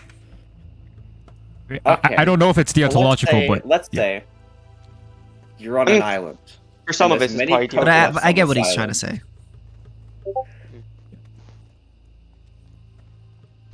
So, let's say you're on an island, and you wake up on an island. You got into a really bad plane accident. Yes, this is the one. This is Coconut Island. Yes, it's the Coconut Island. What you probably know it. Yeah, so, like, what's your response to the Coconut Island? Well, of course. Do you not think sex work is real work? No, but I think that the person who's supposed to throw the guy's cock was like coerced into doing that's not sex, bro. That's sex work. So is sex work not real work? Why do you say he was? What? Is sex work not real work? The argument I am making is that he was forced to do it. How is he forced? Because if he didn't, he would starve. No. I mean, well, yeah, that is true, but that's not your fault. How was it? Well, no, but it is the reality. Exactly. Force requires coercion would have to be like some sort of threat of force. See, the problem is right. ANCAPs will like argue all day that their system has like better outcomes, but the second you can find any situation where the outcomes are like materially worse for people, they'll just say, "Well, I don't care anyway." I mean, why are you blaming ANCAP? That's not ANCAP's fault. Hold on, we're not saying we don't go based by this utility calculation like you do. We're not utilitarians in that sense. What we believe is in the non-aggression principle. Whatever outcome that doesn't aggress against another person, that's the one we support. That we believe overall, people do not starve. Although we do believe overall people were going to be better off not violating each other's rights.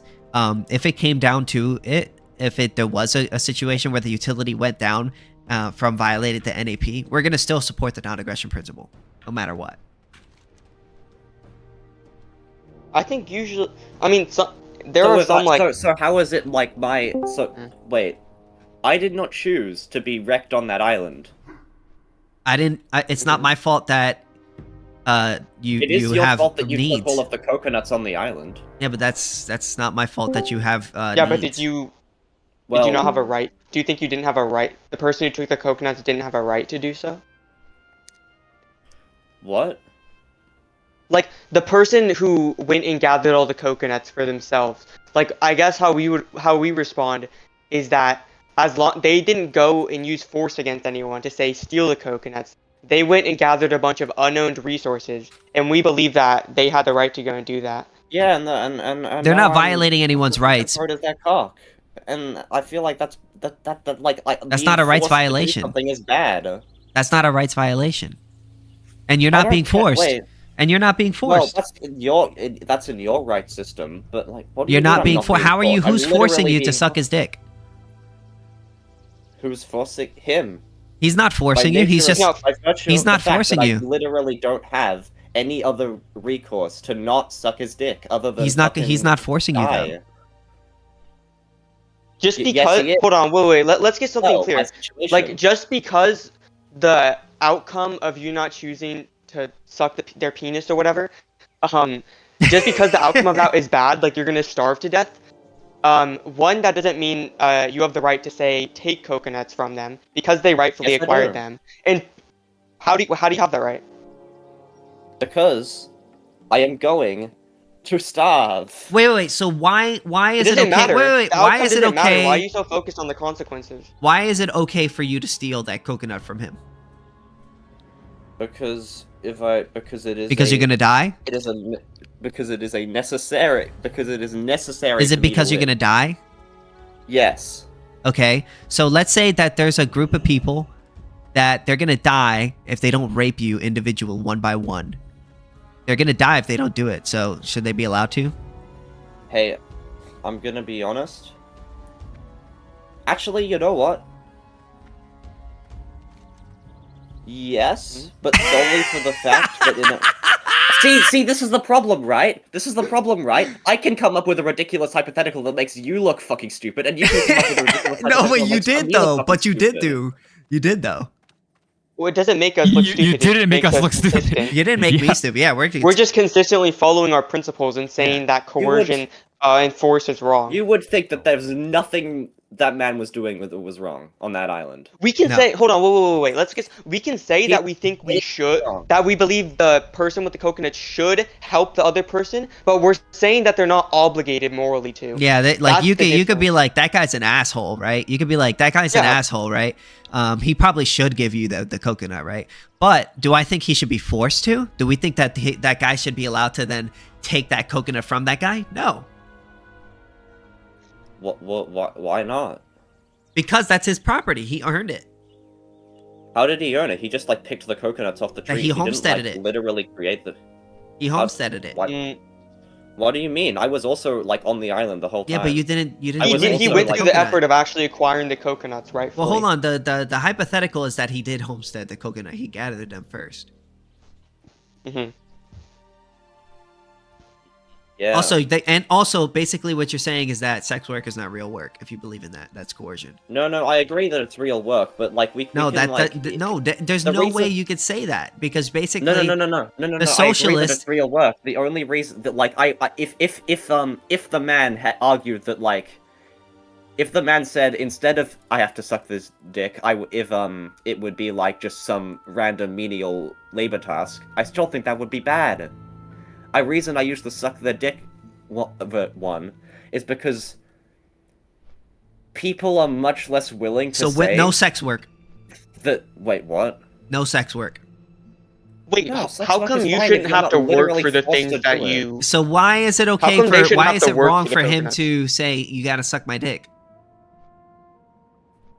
Because that's coercive rape. Like, the law would disagree with you that, like, that's not wrong. Oh, so the law is always right. Not always, but I think that, like... So then you don't care about that. We're talking about our own moral ethics. Are you okay with, like, coercive rape? Is that, That's like, not coercive rape. I don't agree that's coercive rape. If somebody says, I don't want to give you my coconut, that's not, and then they'd be like, oh, whatever, you could suck my dick for it, and then they say, I don't want to do it. And they'd be like, all right, I'm out of here. That's not coercion. Well, except this it's not rape. Like, they're not forcing you. This person will die. This person, that's not your fault. It doesn't matter. That's not your fault. It does not matter. That is not your fault. It doesn't matter the outcome. Let me suggest an alternative, right? Let's say I hold you at gunpoint. That's force. That's a threat of force. That's a threat of force. Yes, that's way different from Coconut Island. Yeah. Why? In both situations, my life is... the person with the coconut... Are you gonna die because... So wait, are you saying that in the coconut, the guys holding a gun are going to kill that person if they don't do it? Yeah. How? Oh, you just changed the whole hypothetical. Yeah, then you changed the hypothetical. Yeah, in both cases, my life is in both cases, the person, my life is in that person's hands. In both not cases. Necessarily. You're not the yes. No, that person is not responsible for what you do. If it were not, in both cases, if it were not for the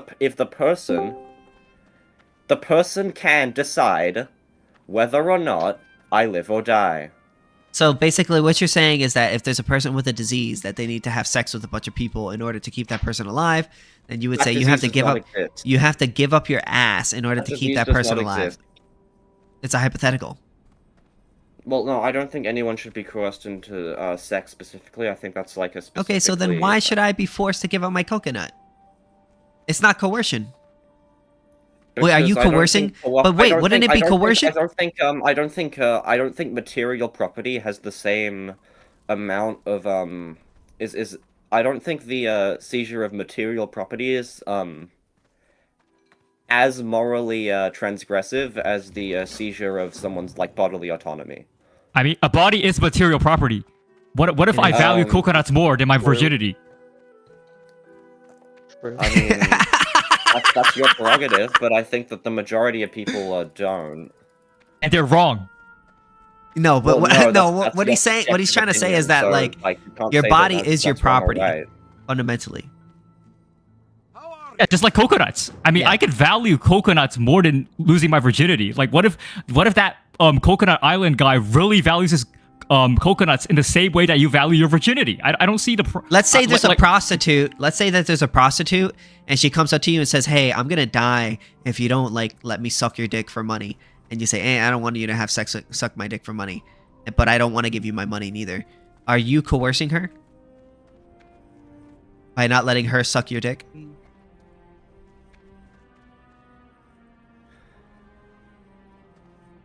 No. Why not? Because well, actually, no. I do think that you have like an obligation to help people who would otherwise die if you don't help them, especially if it's like at very little actual material cost to yourself proportional to your total material wealth. So you can. Are you saying that? Okay. No, you can go. Sorry. I'm just trying to be clear. Like, are you saying that obligation to like a moral obligation to do something doesn't necessarily require that you are at fault for like the situation that someone is in?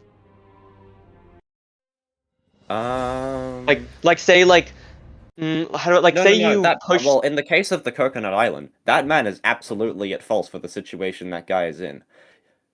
because he knew full well that if he took all of the coconuts, that guy wouldn't have anything to eat. So what? He did that willing. He did That's that not his knowing fault. that.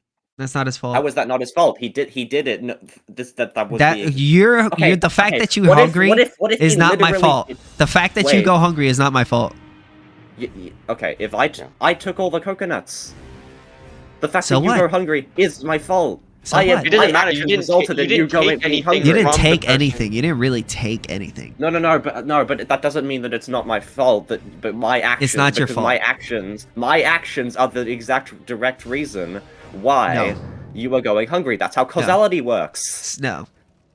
Yes, that is how causality works. If I take all the food and there's no food left for you, then obviously my actions led to you not being hungry. I think it's no to that. That's obviously true. This is like basic facts about. No, like, but no. We're not talking about physics. We're talking about like the ethical situation. You know what I'm saying? Like, yeah, obviously, like if you don't give somebody food, they're gonna die. What we're saying is like whether or not you're responsible for that action, for that death.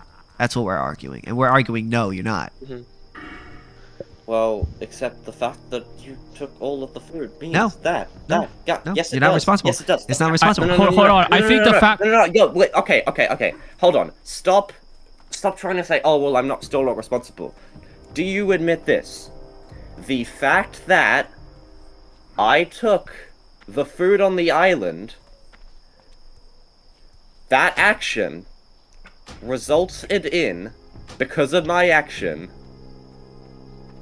I mean, yeah, they're gonna die because you didn't give them food. Yes, I agree with that. Well, no, they're gonna die because you took the food that existed on the island. Yes, I agree with They that. could have also eaten. Yes, but you're not responsible for their death. No.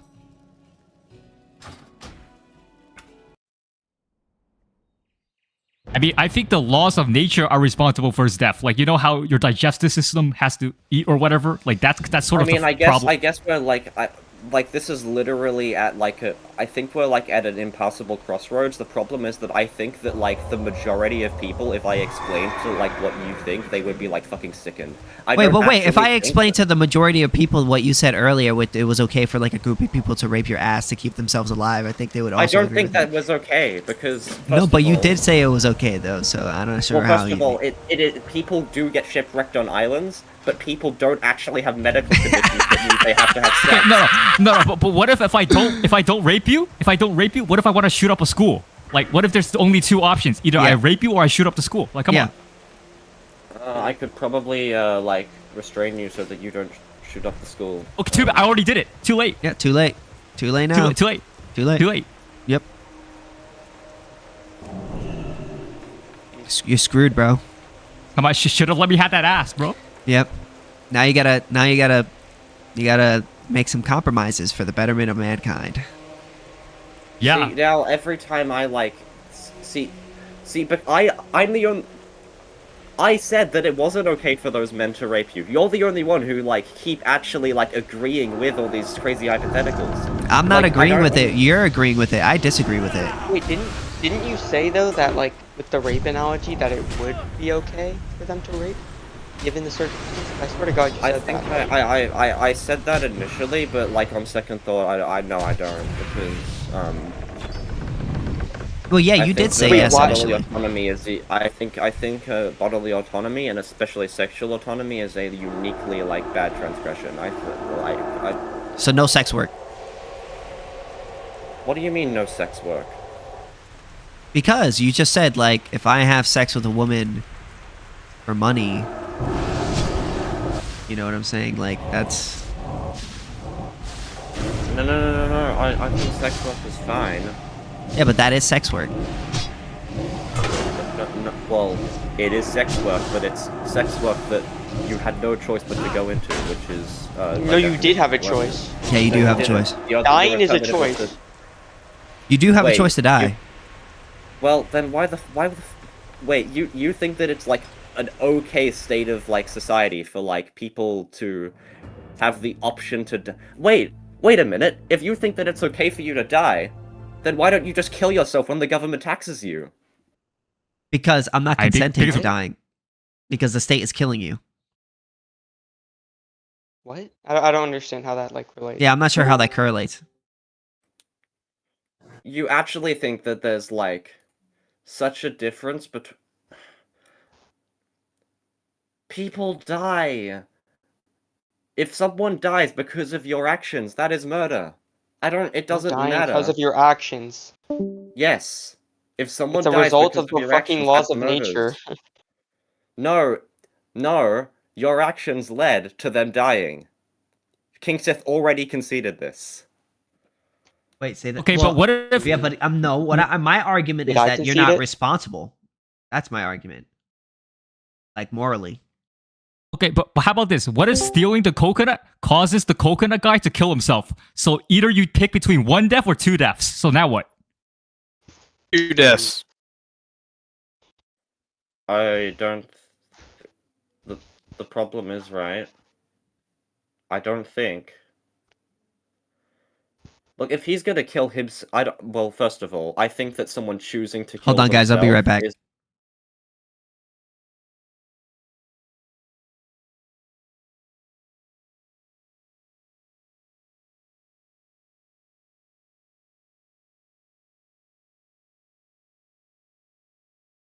Family heirloom, you know, it's my prized coconut. You just woke up on the island. How was it your prized coconut?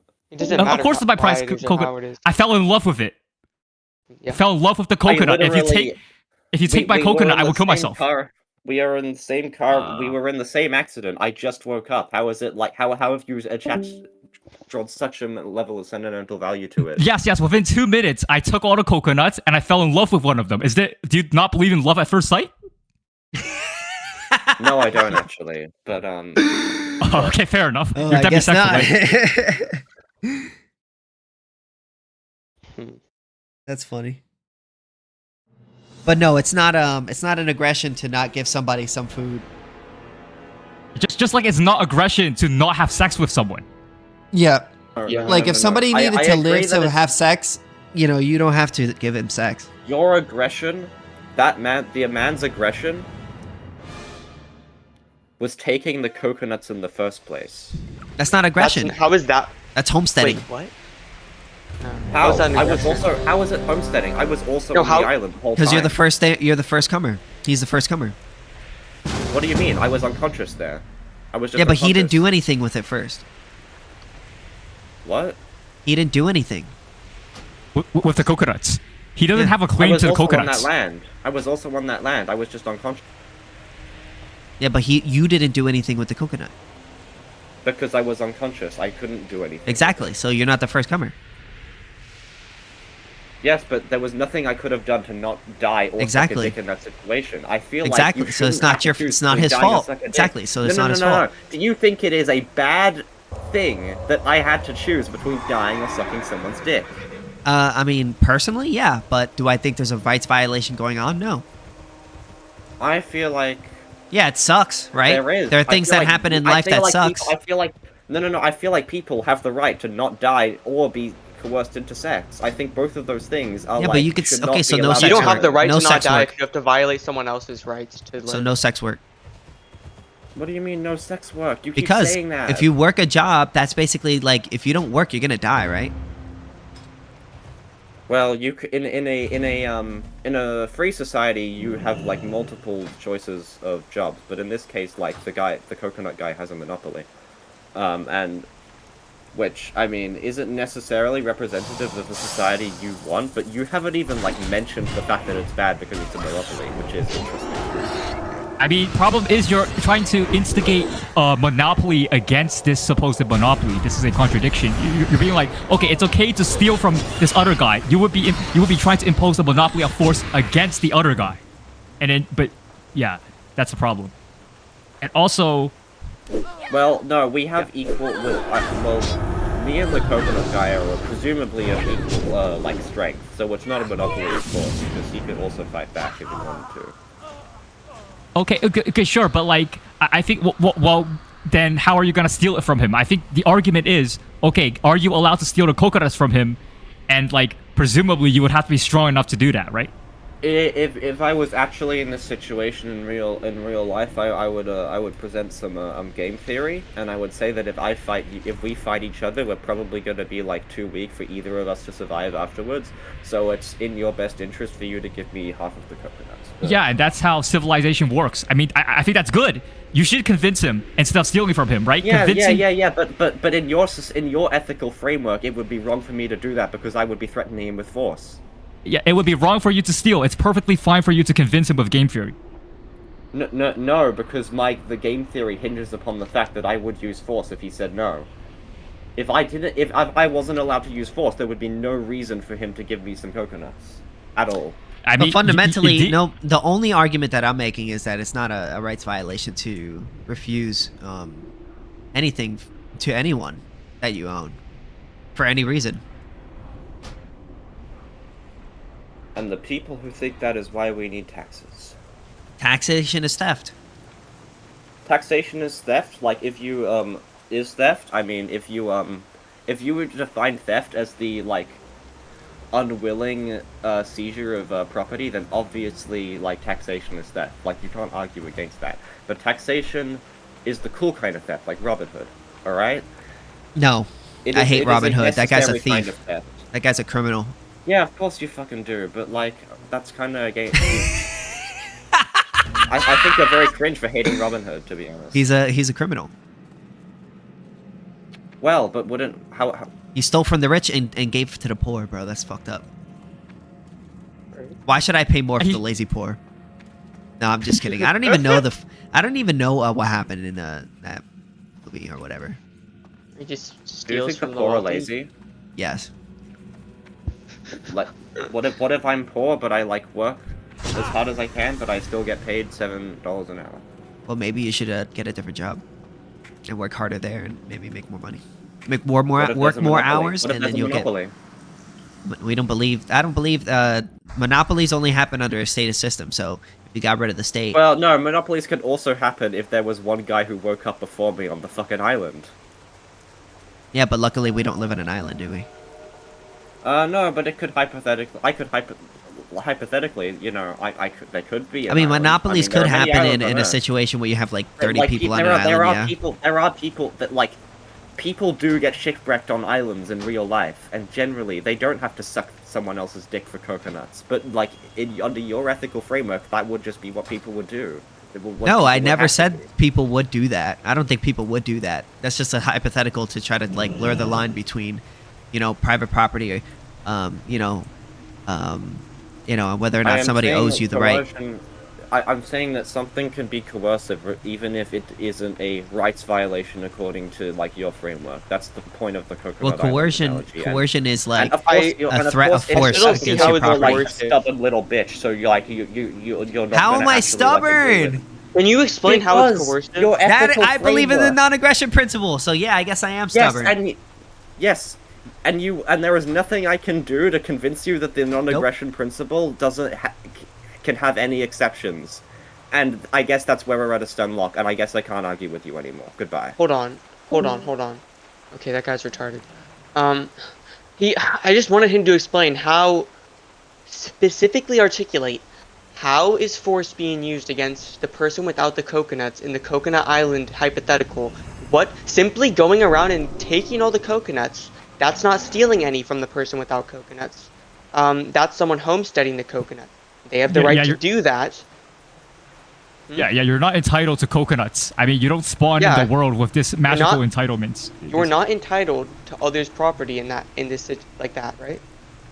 Yes. Yeah, I don't know. It doesn't matter.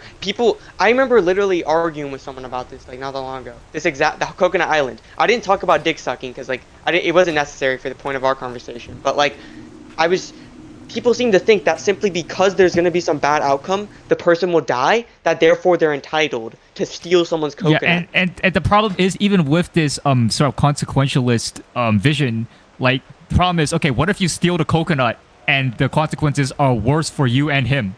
What if, okay, you still starve to death even after you steal the coconut, and the other guy, because you took his coconut, he starves to death. It's okay, so there goes the consequentialist argument. How many why is it that we only stop at the hypothetical where somehow it just doesn't favor So, the name sorry, what? of the room. I'm thinking I want to change the name of the room.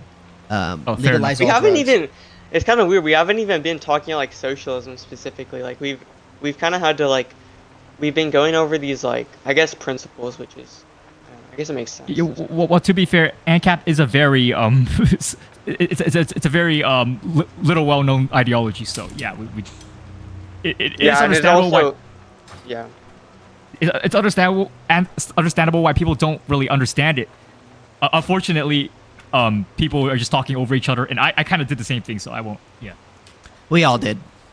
Yeah. But I definitely won every conversation.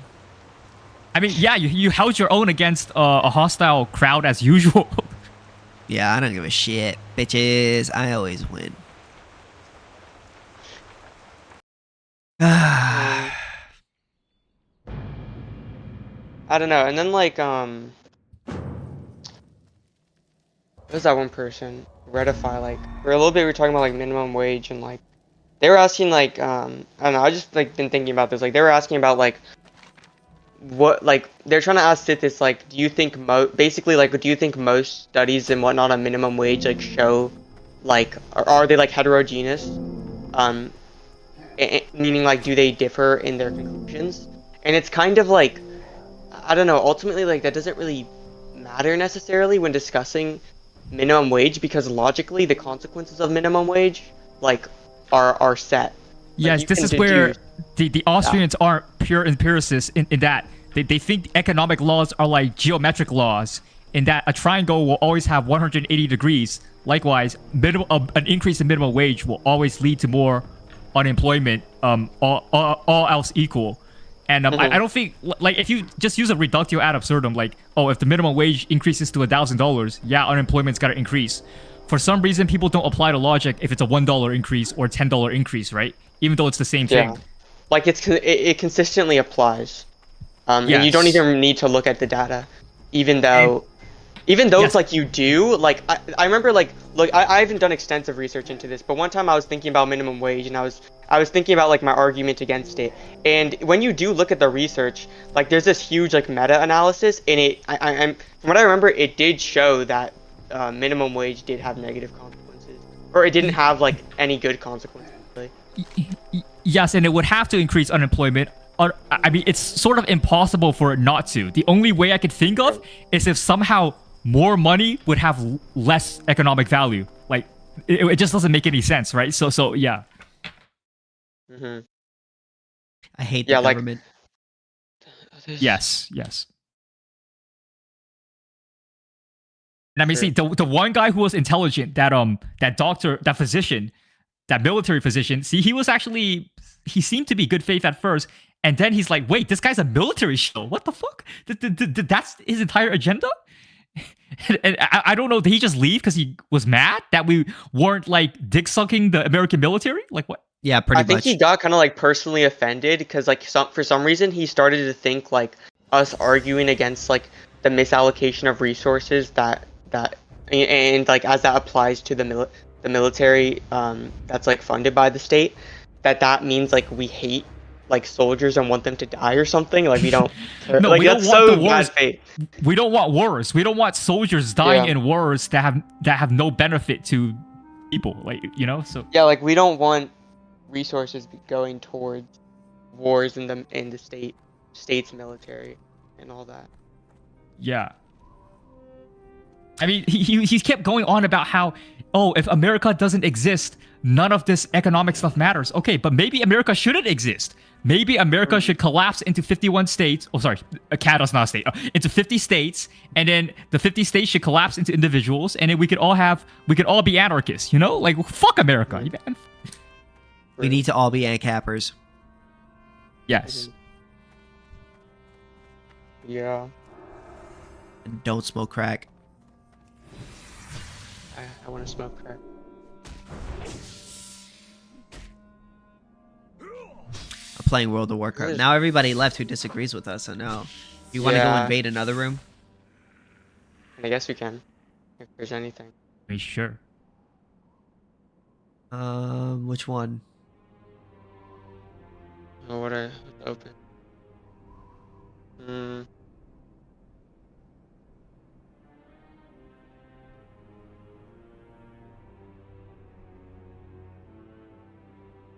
Ask an atheist? Nah. Republicans are base. Master debating. Want to go in there? I guess you can look at that one. Right. Master debate. Ready for this? Just ripped it out. Yep, they just ripped it out and said, "Nope, you're not allowed to compete because you have a difference of opinions and you." And then what ended up happening once they started doing all this Nothing. shit? It's gone. There's no alternative to Twitter still. It completely reversed, and now Instagram is playing fucking Hitler speeches to me. This is why we need to abolish the state. You ever listen Yeah, to and any again, of I'm these Hitler literally saying speeches? you're Because he acting. kind of talks away. No, this it's is actually a because really it good didn't- point. it's because If you it want to talk didn't about work. Hitler's speeches, We just need to Hitler constantly abolish talks about Nazis. the fact that it's all controlled opposition. It goes back 100 years. There's no such thing as any parties, and it will flip-flop back and forth constantly. I mean, I'm not subscribing this to any sort of party. I'm subscribing this to society as a whole, saying this is what we will tolerate within the society. Okay, this is and what you're we'll start telling killing us. people over, and this is what we will not. All right, then you're telling me this is When the you're in a Trump free We need to market legalize economy, prostitution. and you're in a free market economy. Trump They will no is a longer Democrat. will no longer buy your goods or services. Trump is a Democrat. He Why is the will Trump Republican not legalize I'm not making a prostitution? Trump argument. No, I'm making my point is that the right is on the left. Why would you dead. even? They've lost. Yeah, I agree. I'm not making a Trump argument. I'm making a don't give pornography to children argument. Yes, so if you wouldn't don't it wanna make give more I left that group.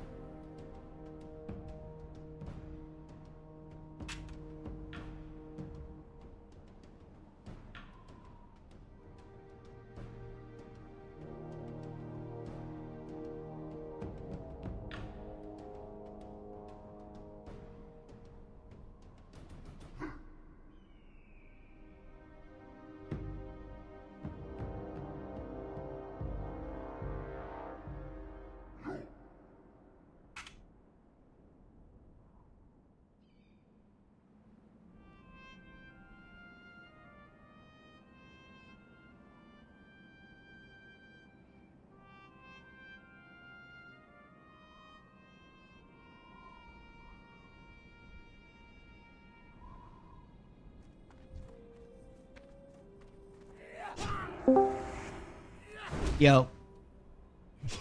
Okay, I guess this is the most fun position to defend.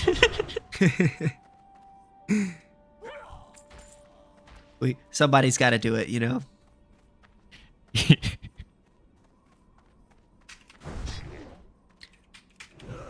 I left that room because they were saying some upsetting words. What, talking about what, Hitler being shown on Instagram or what? Yeah, well, the N-word and stuff like that, so. Oh, I didn't even hear that. I was like, yeah, fuck that shit. I'm good on that. Yo, what up? Yeah. We need to legalize prostitution, bro. I agree. I've been talking with like a friend of mine about like I guess like libertarian ideas, and I got him to agree actually that we should legalize prostitution and drugs. So hell yeah. Pretty basic. That's what I'm talking about. Why is it that if you buy a woman a $5 drink and she sleeps with you, that's not prostitution, right? But if you pay her a $5 bill, that's prostitution. Like I don't see the difference. True. Or you buy a $50 cologne and you impress her with by emitting the right scents, right? Okay, so that's not prostitution somehow. Well, I guess you got to do it the way the government wants you to do it. Yeah, exactly.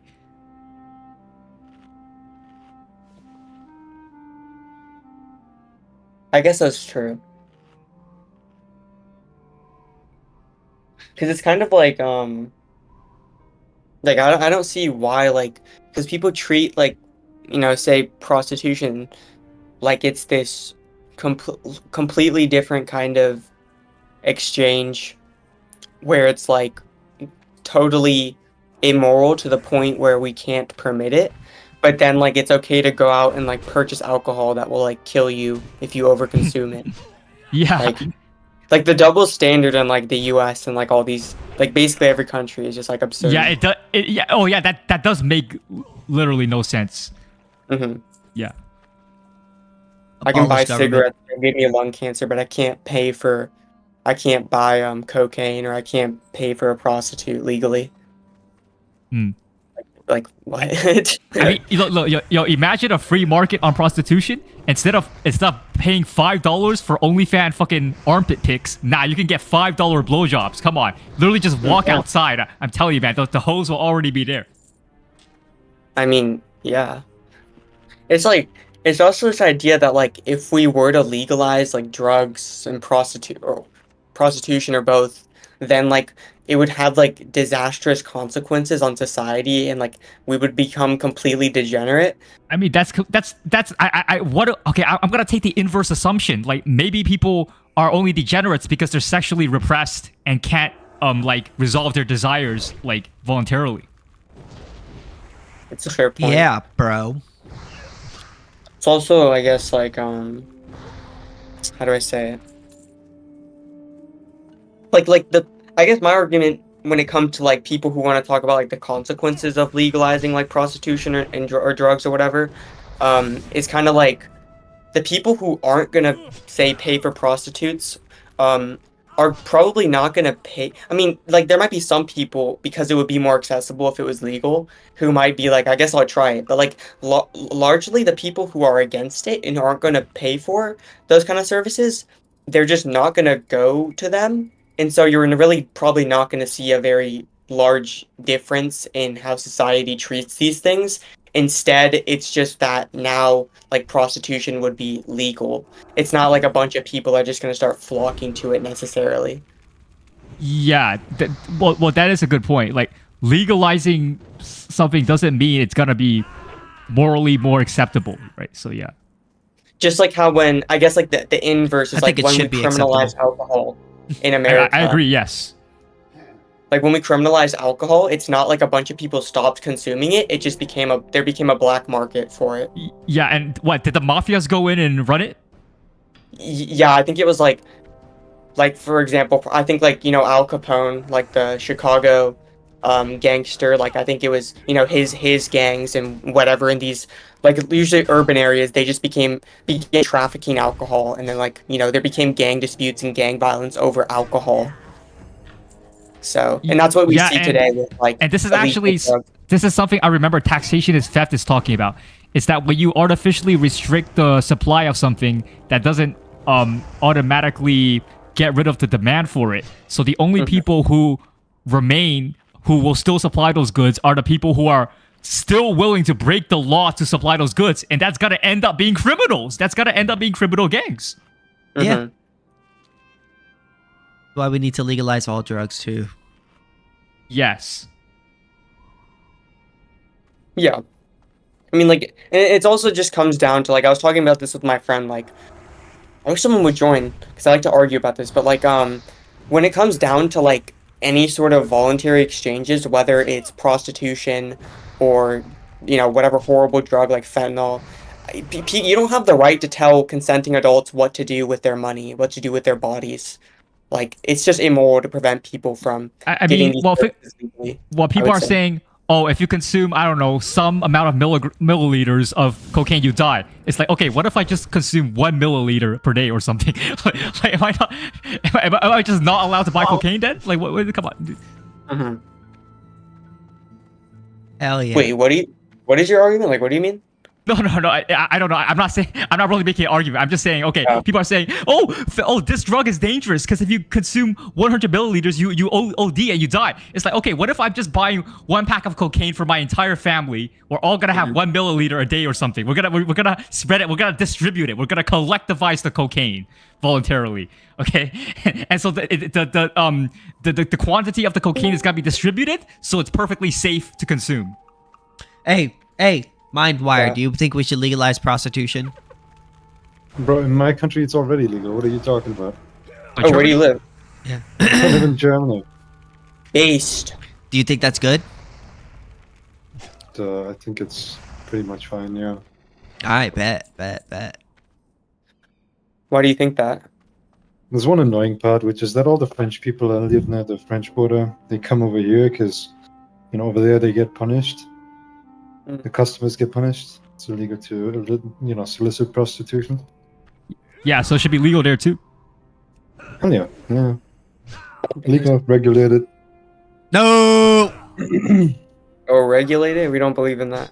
Yeah, we don't believe in regulation. Unregulated. Yeah. Mm-hmm. Well, not like state. Yeah, not state regulated. Yeah. Government. Yeah, I mean, if you want the prostitution business to thrive, the customers got to know that they receive some kind of basic standard of care. Don't you understand? They could. I mean, yeah, they can. Like how you need a health inspector to make sure the burger joint is all right. You can privatize these things. I'm not asking for much, right? Just the basics. Sure. Like, we believe in privatization, though. Yeah, we don't think. I'm not saying it should be a bit like the government should fucking run the damn brothel. Mm-hmm. Yeah, but the government is a monopoly of force, so we don't think they should have any say in the matter of what consenting adults do with their bodies. Yeah. No, they do have an interest in the broader prevention of sexually transmitted diseases. I think that is a justified sort of interest of the state. Wait, Mises? Yes, but are you a Mises enjoyer? Or Mrs.? Oh, Mrs. No. No. Never mind. What? And anyways, well, the problem with the government is that it's a monopoly of force that funds its power through theft. It's called taxation, but they basically steal money from people. And then, okay, well, I mean, you're just saying like any government except like no government is real, right? Like none of them are valid. I mean, come on, man. None of them should exist. And so yeah, we don't believe that they should be the one, because this is a gang of criminals. They steal money. We don't want them regulating what people do with their bodies. But if you want to have a private fucking institute that's like hot check 24/7. And they give like the little seal, the seal of approval, and they put it on the door. Fine by me. Okay. Okay, that's cool. Yeah, that's good. Yeah. No government. Yeah. Mm-hmm. We just don't want the government trying to force people to have to do that. Yeah. Do you disagree? No government. Yeah. So you're ANCAP. Yeah, well, you're with us now. Mises, Mrs., do you disagree with us?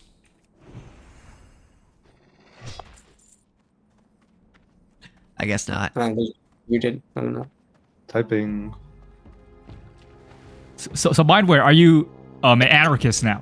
Well, because we're all anarchists here. We're all ANCAPs. No. I want a government, all right. But I can be convinced that the fucking regulation of brothels can be performed by a private institute. Okay, I mean I think that's feasible. Well, it would be more it's perfectly fine if that's government regulated. It's like, basically no difference to me, practically speaking. I don't think that represents like a major impact on civil rights of prostitutes and the people who purchase them. I do. It's my right. To get syphilis? Yes. Like, yes. It's still perfectly legal for you to get it, all right? Nope. The bitch who's got it just can't be employed at the damn joint, That's okay.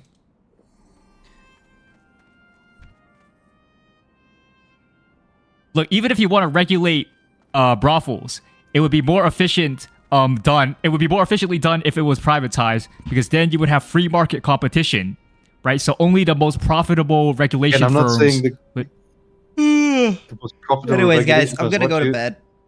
See, that's the one thing that you don't want. You don't want to have competing standards. Have a good night, guys.